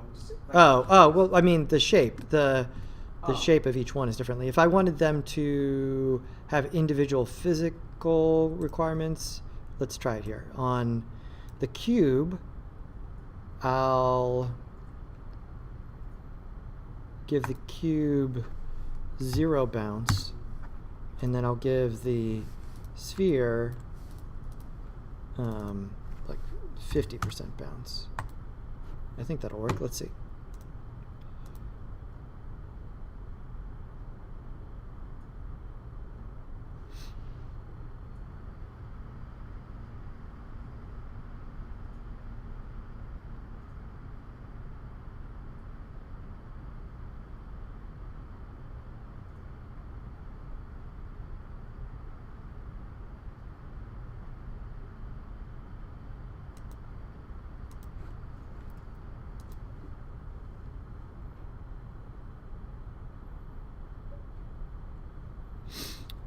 So bounce, the other thing to really deaden the effects on something is under force, dampening. If this comes up, now I'm just adjusting the cube, right? So let's imagine the spheres are tennis balls and the cubes are like pieces of foam, something like that, right? Say 20%. 20%.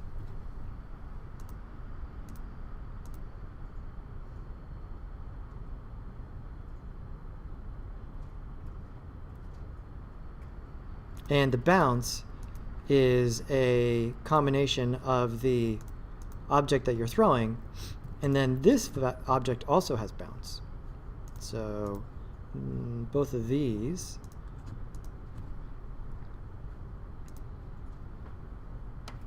let's turn their bounce down to 20%.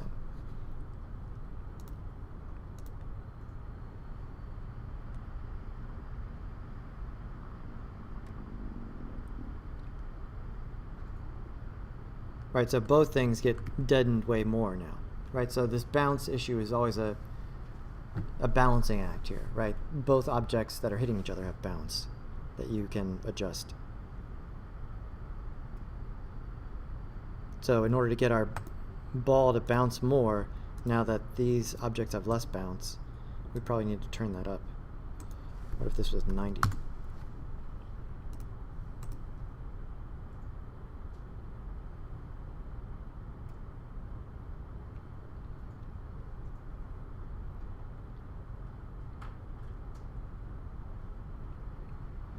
But you see that the cubes, when they hit the ground, stop fairly quickly.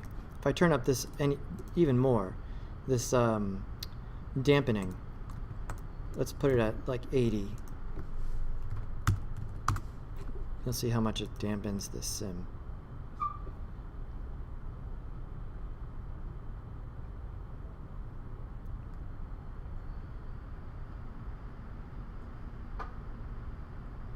Right, so now they really behave like foam. They're just kind of sticking there.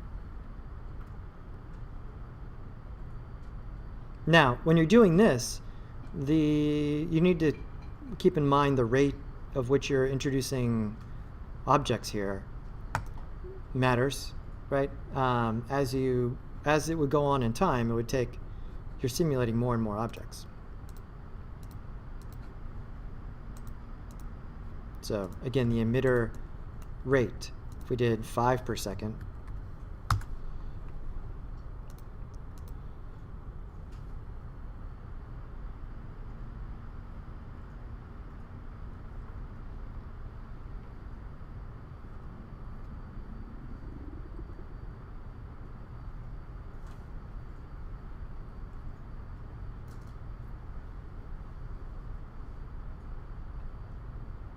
Then you would have 2 emitters if you wanted to have 1 come out of the ball and then 10 come out on the cube. yeah. You would. Okay. Yeah. You can, if you want to have real control over that, use 2 emitters. You can kind of hack. A hack here is to, let's say I want more balls than cubes. What I do with the cloner sometimes is just this. I just duplicate the object I want more of, right? Because it's randomly selecting between the children, so you can just kind of like change the odds. So now I should get twice as many balls as cubes, but it's randomly doing it. I don't really have control over it. Like if you want specific control, make separate objects, but you can kind of hack it in that way. And then the other thing this is useful for, let's say I'm not throwing them, but I'm just dropping them. If I were to bring this over here, again, in the emitter, the thing that makes us throw them is the initial particle speed. If I just change this to 0, now they should just drop out of that thing.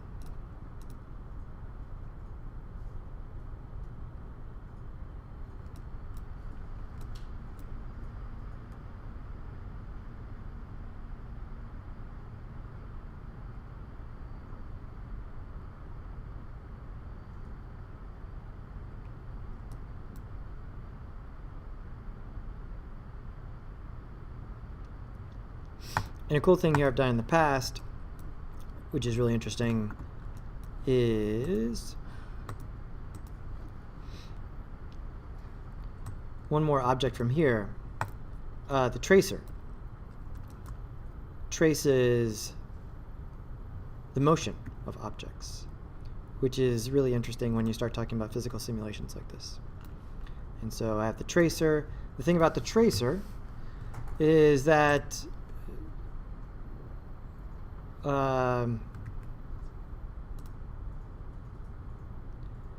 you select the tracer, and then it has a list of things. What do you want me to trace? And so you would provide the object there. There's a handful of objects that work like this. They're not really in the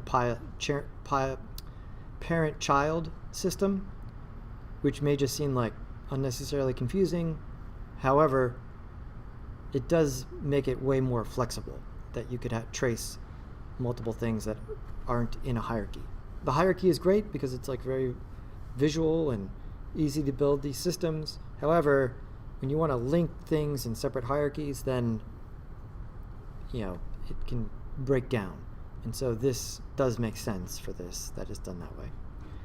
Anyways, now you see that over here it traces those. Why is it not tracing? So this is, let's look at one thing. Nodes, trace active, trace version. Let's put it at the bottom. Nope.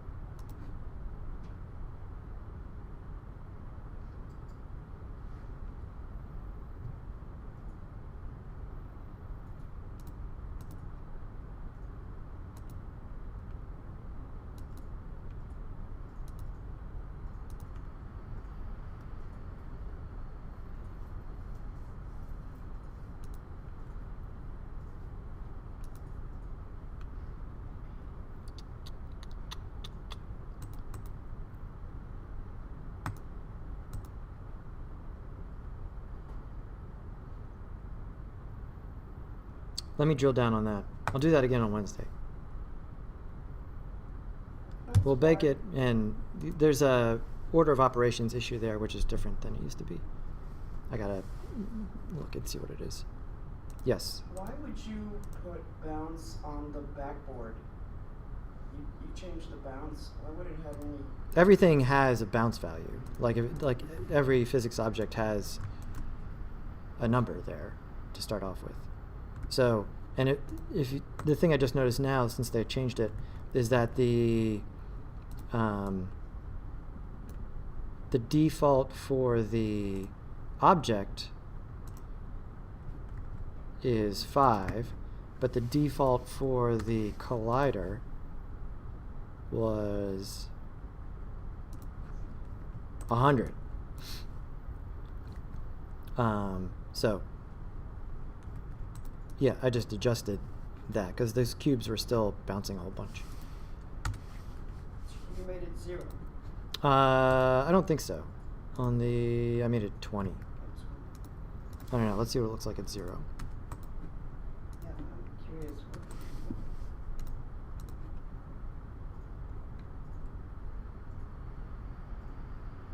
I mean, even the balls, which have like a 90% bounce, yeah, just kind of like pretty dead once they.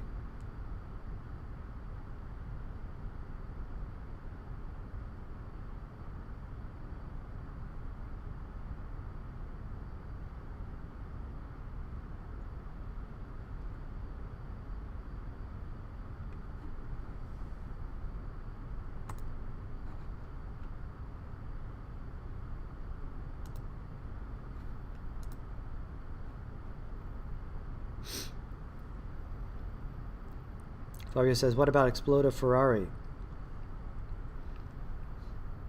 Yeah, we would just need to bring in the Ferrari.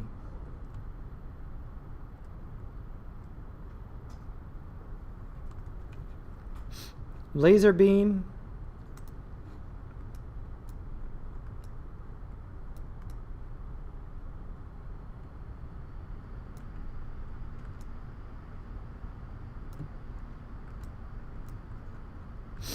So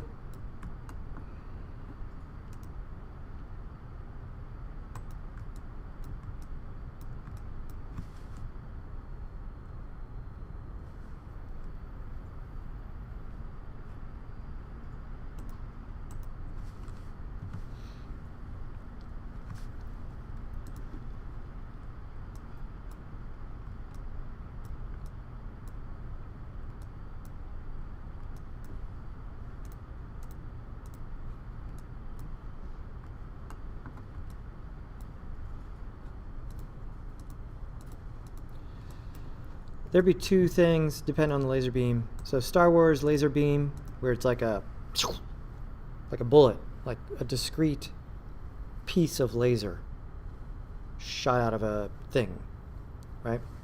That kind of laser, we'll call it laser burst. That I would do with an emitter that just had like a piece of geometry that I would, glow later in comp, right? So if I had this emitter here,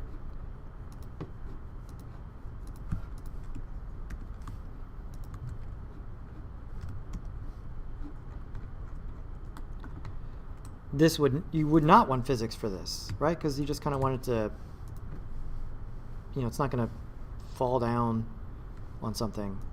And so here,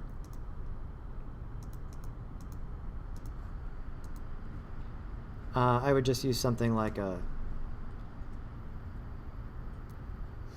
probably just a cube, depending on what the laser beam needed to look like, in order to keep the geometry really light, something like that.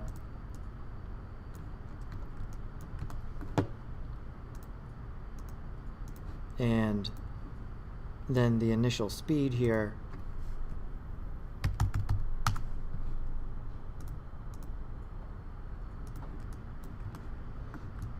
the laser beam would end up having something that was probably just luminance on it, or emission.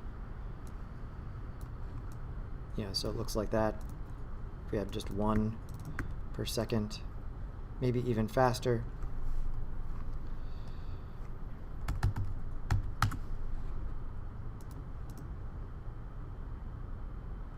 Depending on how far the laser beam would go, would be a matter of the lifetime of the particle.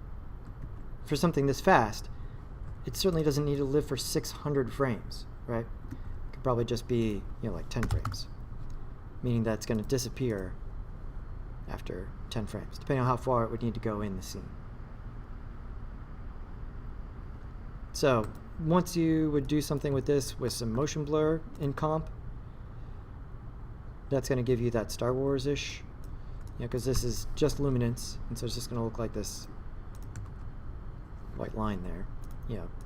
Again, don't use the glow here, but I'll do it just for now so you can see. If I did glow this,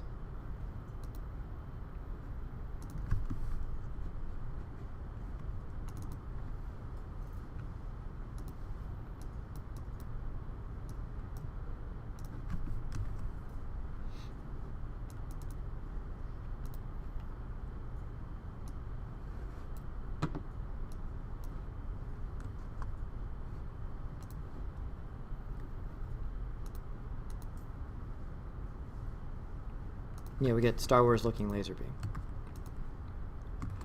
For like cutting laser beam, like continuous beam of laser, would be just a sweep, right? So I would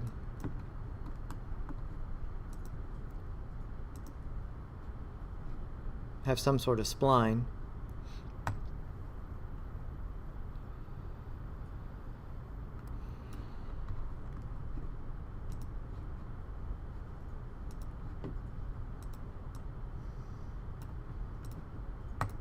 So a spline, and then maybe a end side that's really small, and then a sweep.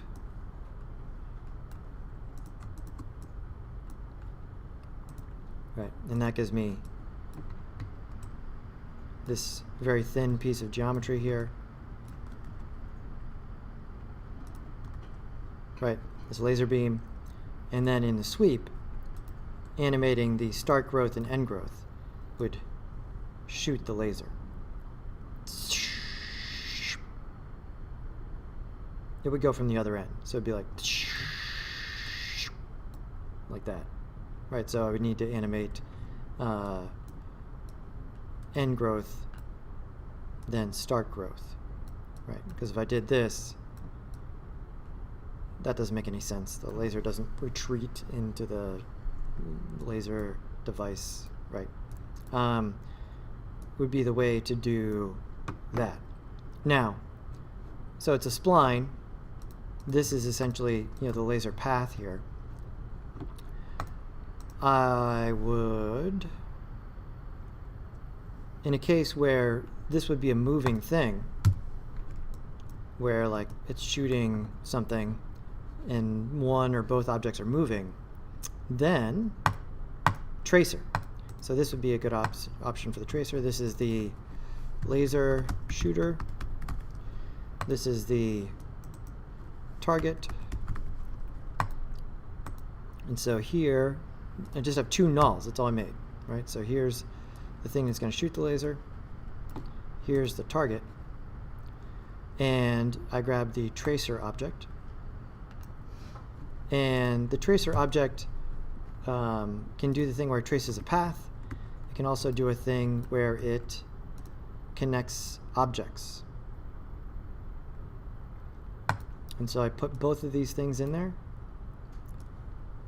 And now I get a spline. So this is a spline. It can be dumped into any spline object. So now it goes in here. And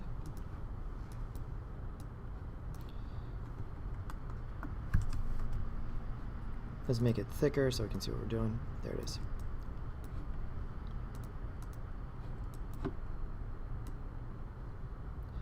Now I have something that's much more animatable. This is the target. This is the thing that's shooting the laser. It's a null now that I can move wherever I want can animate it. I can make it the child of something else that shoots a laser, and it'll move around. And then this is the target. Again, it's a null that I can easily move around. Because it's easy to animate nulls. It's more hassle to animate the points of a spline. You can still do it, but it's, this is way more controllable in that instance. And so you can easily, have the laser, and then the shooting of the laser again would be the same thing. It's just the sweep growth. And so,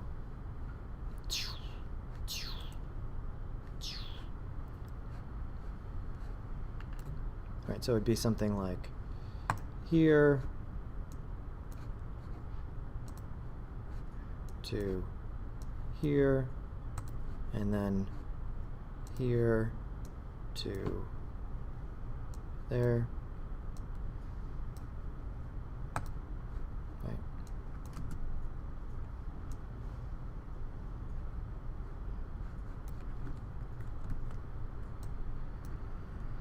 So those would be, your projectile laser is going to be an emitter, particles of some kind. Your laser beam is going to be a sweep of some kind under both of those circumstances. Can I ask, you're scrubbing all these things that you're doing. Why don't you have to bake any of these? Is that only on the collider? So there's because we're not using the physics system for any of this, right? No physics tags, right? You're not using For the lasers that we just did, the last 10 minutes, there's no physics. The emitter, particles. Just particles. It just shoots them in the the speed.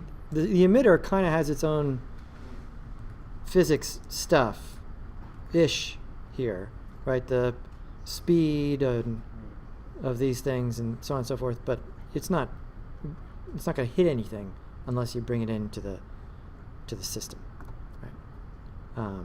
So no, all the laser stuff, there was no physics. Just Well, it's not hitting anything, but I'm kind of guessing partly that, like Fabio's question about creating a laser is he wants to do that. So can you bring? I mean, with the laser, like, if you wanted it to blow something up, you would just put the tag on it. Yeah. But you wouldn't want it to fall down. So let's see, if we make our custom mass 0,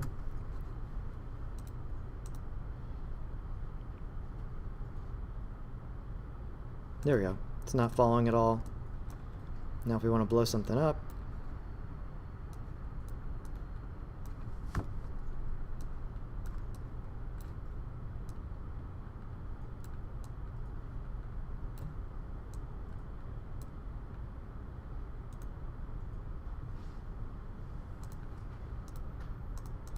on collision,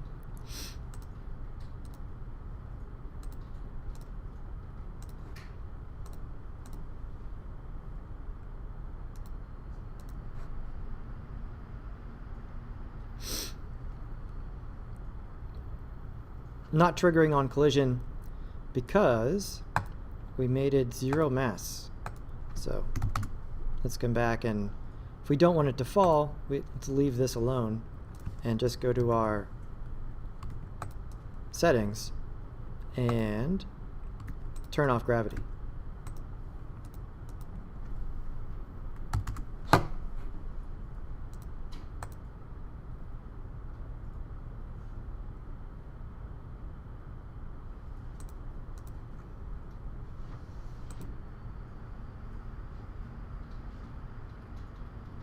Now, scale matters here, right? So it's kind of like, well, your laser is much smaller. What if the laser thing here, I mean, ultimately for a laser here, I would just, time it so that this do whatever I want for this explosion, and not necessarily try to make the laser, giving the laser mass I don't know. This doesn't seem like a great thing. I would probably just blow this up and just time it with the laser hitting it. You know, this is going to be an easier way to handle it. But if the laser had more mass, it would blow it up more. What if it was 3,000?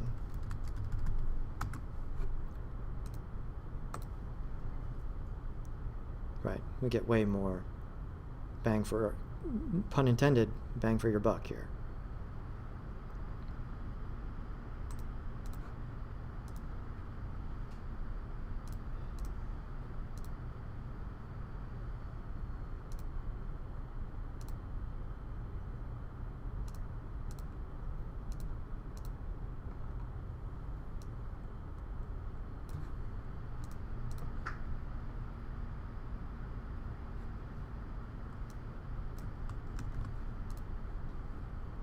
There we go. That's pretty good. Let's do Death Star. So here, get rid of this. Scale this up. Tell our voronoi fracture that we want it to be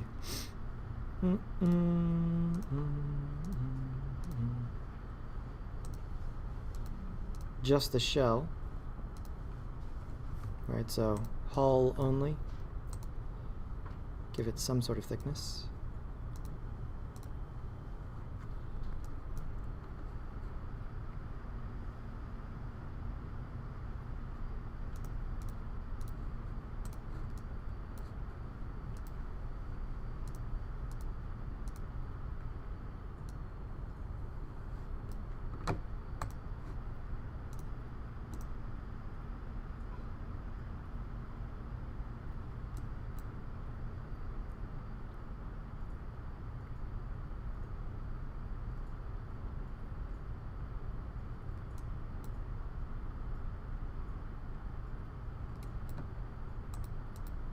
I think if the pieces were thicker, we get more thickness.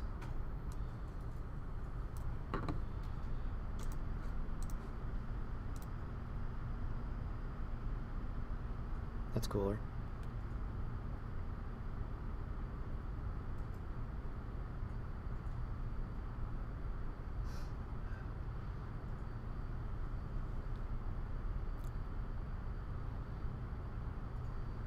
Then again, what if we had pieces we wanted to deconstruct,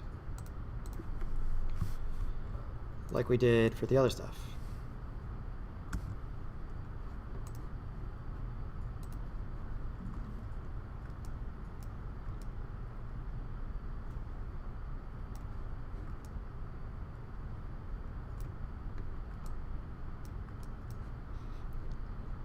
I'm going to take this cube.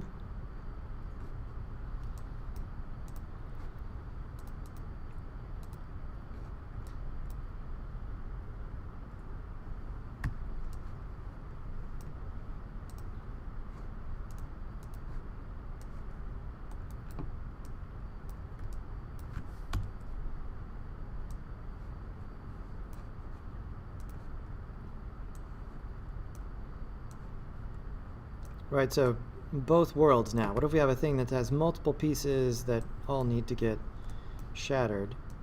I believe we can do this. Let's test it. Yeah, awesome. It does both things, right? So we have two pieces of things that both need to get shattered.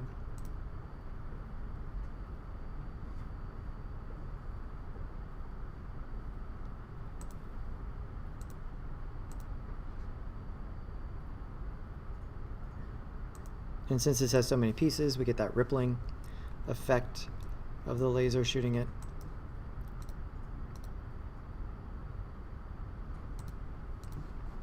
And I believe we could combine things. Let's say there's a piece that needs to stay solid.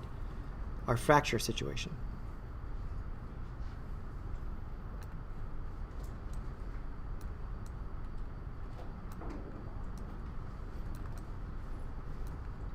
So now we'll do this. We'll use the fracture, and I'll put this and this inside the fracture. Move the tag to the very top of the hierarchy, and this should shatter into pieces, this should shatter into pieces, but this should move but still stay together because now they're separate things at the same hierarchy underneath the fracture. Again, Cinema 4D shines here because you got these objects that are super powerful, and the program is set up in such a way that they are combinable. Let's try it. Our hierarchy did not go down far enough. Let's see here. Collision, apply tag to children, individual elements.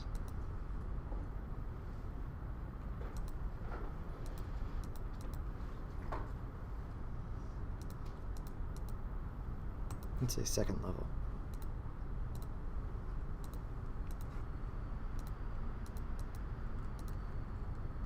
We'll try that.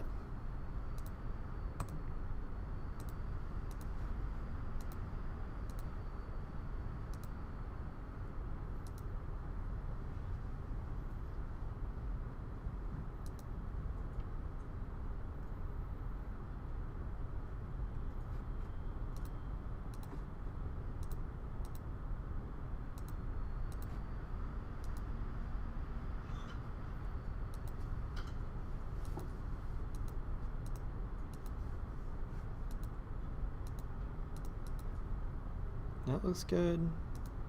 That's there.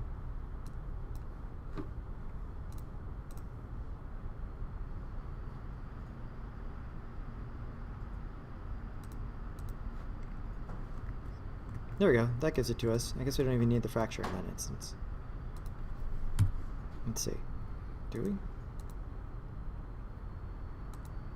No, we're good.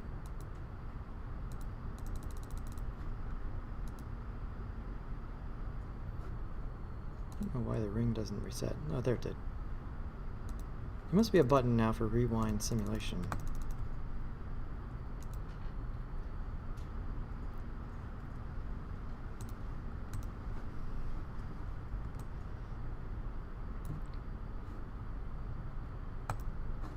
But we can combine both sort of things.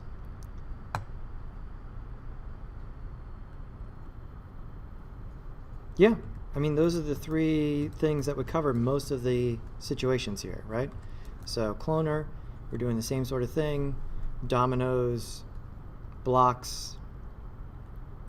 So those would be the four options there, right? So cloner are blocks, right? Everything is there, preset. Everything is sort of there at the beginning of the sim, right? So dominoes would be a situation like this. Rube Goldberg would be a situation like this.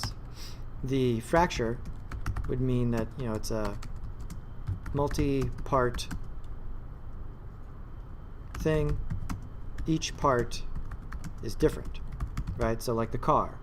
The car, we can't make a car with a cloner, right? You could make multiple cars with a cloner, but when we have a car and we want it to have individual parts, that would be the fracture object. The voronoi would be the object where we shatter a whole part of some kind. And then the particle system, so we're creating new physics entities throughout the scene. You see how those each denote different use cases here. Anytime you're making multiple things. What's another particle instance here where we would make a whole bunch of things? So like a ball pit. What would a ball pit be out of these techniques here? Like Chuck E. Cheese ball pit. Yeah, yeah, right? You'd fill up the volume of a cube with a bunch of spheres, right? And then dump your thing into there.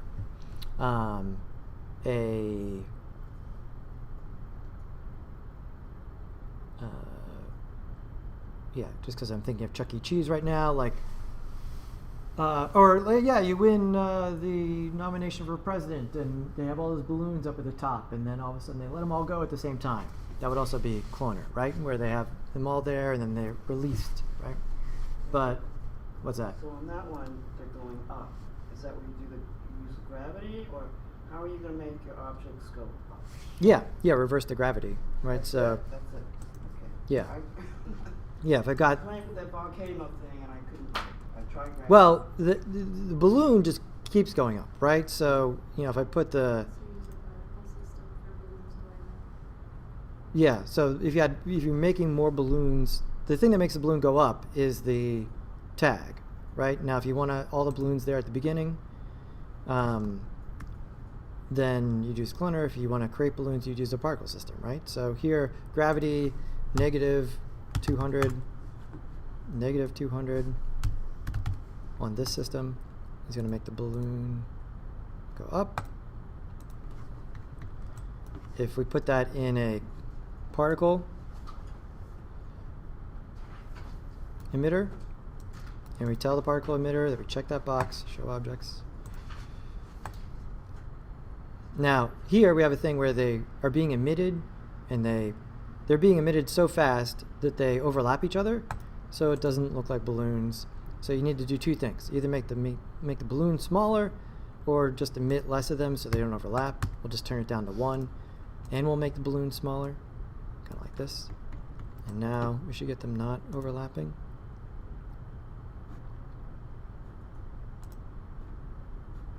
Did I make them too small? Oh yeah, I made them 0. That's too small. There we go. Right. We don't want them have any horizontal velocity.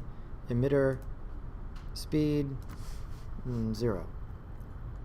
And then the emitter also has an orientation. You could rotate it. Yeah, so now they just kind of, right. What else could you use this for? What if you had to do, what if Coca-Cola hires you, Jesus? How could this be in your Coca-Cola commercial? The carbonation in the beverage, right? Coming up from the bottom, right? This could be that.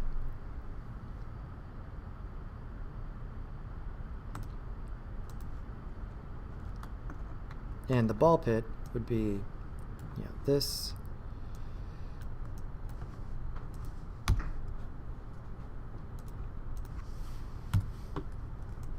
And then cloner.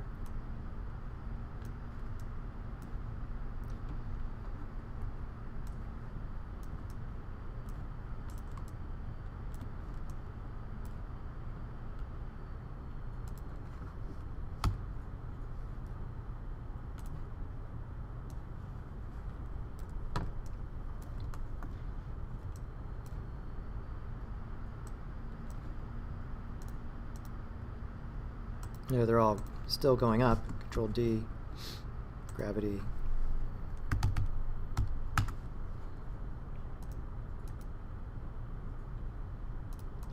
We need our collider on the pit.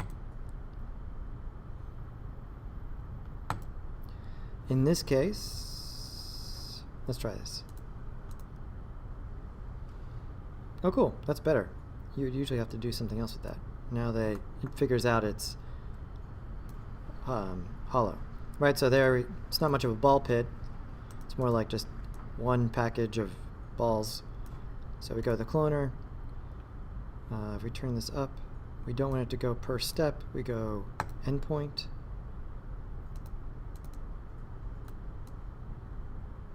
There we go.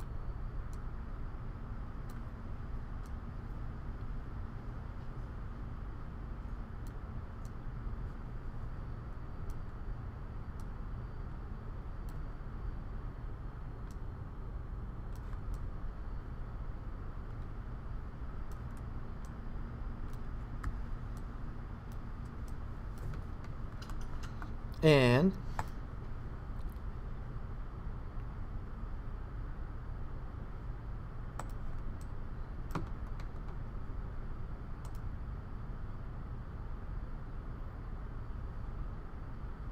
so this is clearly something that if you want to work with this, is going to need to be cached, right? Where, if we do cache this, let's try it. Control D. Cache, bake. We'll see that it's definitely going to take longer to cache, although surprisingly fast. And then when it plays back. And so all particle systems, all those amazing water effects and everything, it's this same thing, except the balls are really small, right? Like theoretically the size of like molecules. That's like how water actually works, right? It's these individual molecules rolling over each other. It's that property of water that gives it that liquid-like appearance.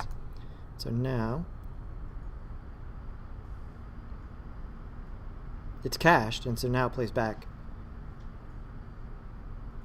much smoother. And I get a ball pit.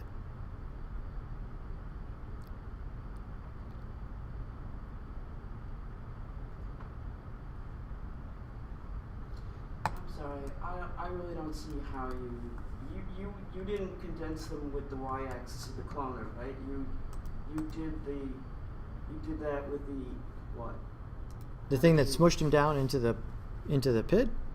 Yeah. Yeah, the cloner just makes the sphere of the grid of balls. Yeah. It's the physics, the tag that's animating them all down into the pit. It's just And that tag is which? That tag is just right there on the cloner. Just like we did with the block tower, except now it's a tower of balls that just fall into a shape.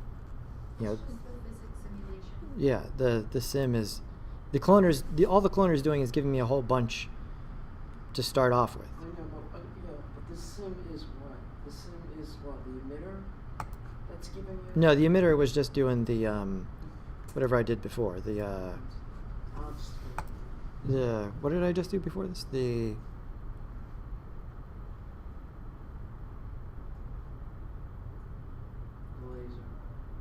laser, but then for this I was doing the balloon. Yeah, the emitter was just making more balloons. And so now all that's happening here is just the cloner and the cube. And so both of those, did I turn something off? No, it just took a second. But here's a situation where like you get hired to do the animation that happens in Chuck E. Cheese, and there's a whole bunch of scenes that take place around the ball pit, but there's nobody in the ball pit, right? But you need to make it look like the balls are in the ball pit. You don't want to sim this in every scene, right? You just need the pit to look like it's full of balls, right? And so in that case, this would be an instance where, we ran the sim, and so we fill up the entire pit with balls, and so now we can just right-click and, either current state to object or connect objects, and that gives us this, which is just this volume of balls where, it would be undoable by hand, right? You'd have to make sure that there's no overlap, but now I have, an entire, and it's super fast because there's no sim going on. This is all one mesh, right? It's just one object right there, and we've got this entire volume of stuff, right? So a really great instance of now you have this ball pit to use in your scenes, and as long as the scene doesn't involve someone like jumping in the ball pit or the ball's moving around, this is good and super fast, right? In the scenes where you would need to have them move around, right, you'd want to have them over there. In fact, in the cloner, I believe there's a box for that. I guess the point, you can't do connect objects if you're going to do anything beyond that state. You don't want to connect current state to object because now you have one mass, right? You can't explode that with discrete balls once you connect current state to object, right? Right, yeah.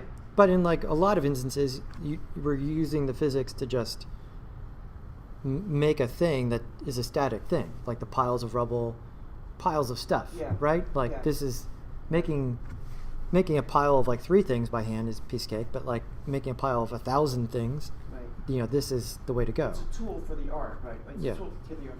Because I was thinking about that idea of if you're going to be exploding the car, and let's say you're making the car and you're working on making your own car, and it's got 100 parts, Mm-hmm. and you want to, bring it into, you want to move it from, I don't know, one part of the project to another. You can't current state to object if you're going to do further simulation, correct? I mean, further colliding. You just don't want to ever do that because now it's one mesh.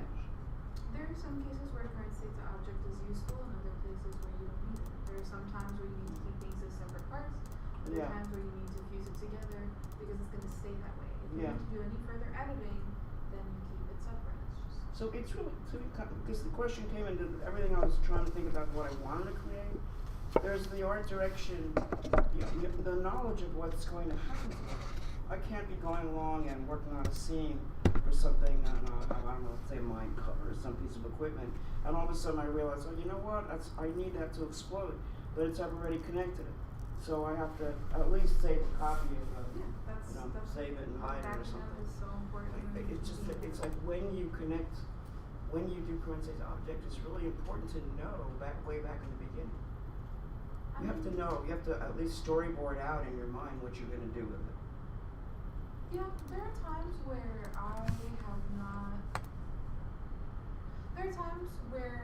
I've not needed to have something that's all in separate pieces for what I'm going to have in the end. Right. But no matter what, I keep those separate Yeah. pieces because I'm not 100% sure what I'm going to be doing later if I'm going to need them later.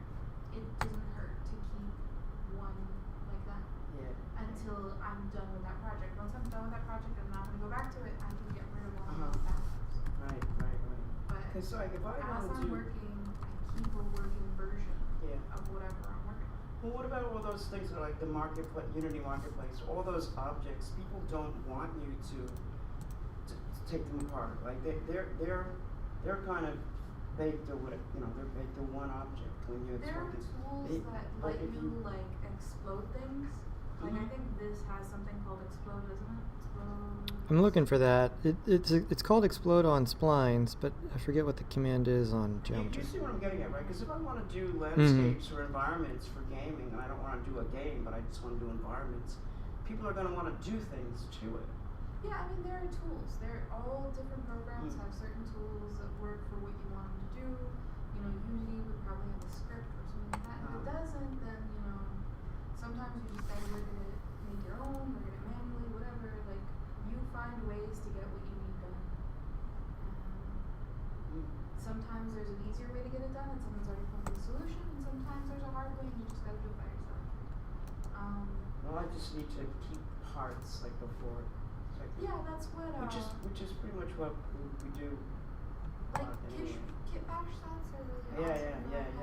Like you have a bunch of little parts to like work with and put together environments or like objects, machinery. Anything you can think of with a lot of little decorative parts. You make your own. You compile your own.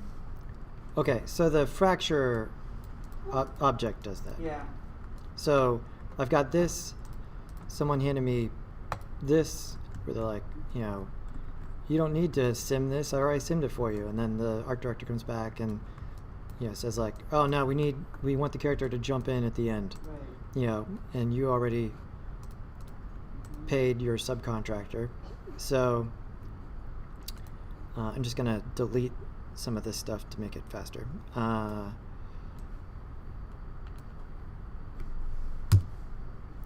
All right, so you've got this, a big chunk of things. And so you can, anything that's in one mesh object, you can break apart into individual pieces. In this case, this works because these are individual pieces. They're not, there's two levels of connection. One is many objects in many meshes in one object, right? Which is what we have right now. Yeah. Each of them is actually, the topology is not connected, right? And the other option would be like some sort of complex object, right? So we have many meshes in one object here, but they're actually not connected. Right. And so the fracture object will do this. So you put the thing in the fracture, right? And because this has a bunch of stuff, it's going to take a second here. And then now it has, because each one is actually not connected, it has separated them out. If you want to get back to it and the art director is like, this ball is not going to work. We need to get rid of that one. Yeah. Then you can grab this, you can hit C, and now we've undone it, right? So look what it did. It because I had the tag, it made each one its own thing, and it also put a specific physics tag on each one, right? So it's now, this is dumb. You don't want to have all these tags on here. You'd want to do that if you're going to sim again. But if we just want to get rid of that one, now they're all separate objects again. And so we can come back in and grab this one and make the art director happy and get rid of that one ball. So if you really did want to get rid of that one ball, your easiest solution would have just been double click on just that part of the mesh and delete. That's it. You don't have to Really? do your fraction. Oh, yeah? Yeah, I mean, now we have control over all the individual But if balls. you need to sim it again, this is the best option. So if you need to simulate again, Yeah, now they're individual, so like if you... So that came out of, there was a null where they were, it's not really null, it was the... Yeah, it's a null. fracture. But once you hit C, Mm. it takes the fracture object and turns it into a null with all the stuff underneath, right? The It's frac... like the cloner with Yeah, the- it still has the name fracture, just because, you know, when you hit C, it just keeps whatever name it had. But it's no longer got the fracture functionality. And so now there's these individual things. If we, you know, put just one tag on the top, we could get back and resim all the children, or just sim from this point. You know, you could bull tag, rigid body, something to run into.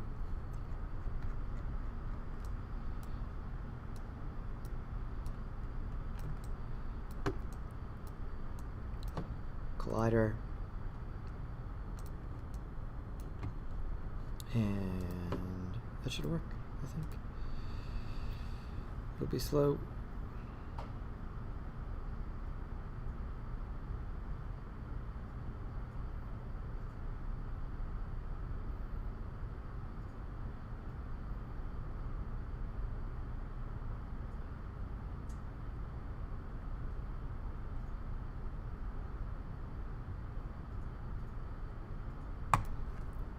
Yeah, so in one direction, once you've got it where you want it for speed, connect objects, you know, condense into one object, which is, no, it's an S, right? Into one object. In the opposite direction, fracture is going to break into individual. Fracture is going to give you one object for each mesh. Connect objects is going to give you one object for all of the meshes.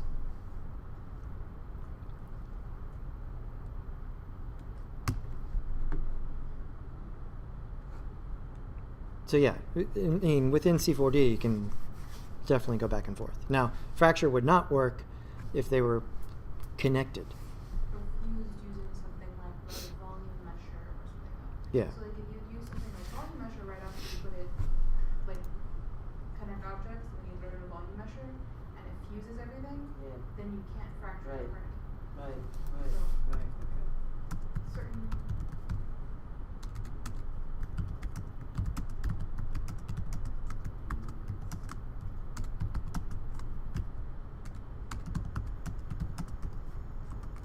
Don't glow in C4D. You always want to glow in After Effects. It gives you so much more control over the glow and how it's going to look. You wrote low. But I think, well, no, we'll figure it out. Yeah. We'll figure it Yeah, no glow. out. So I have, this is not on, are we not on class time? I have a real world example I want to tell you that. Yeah, let me just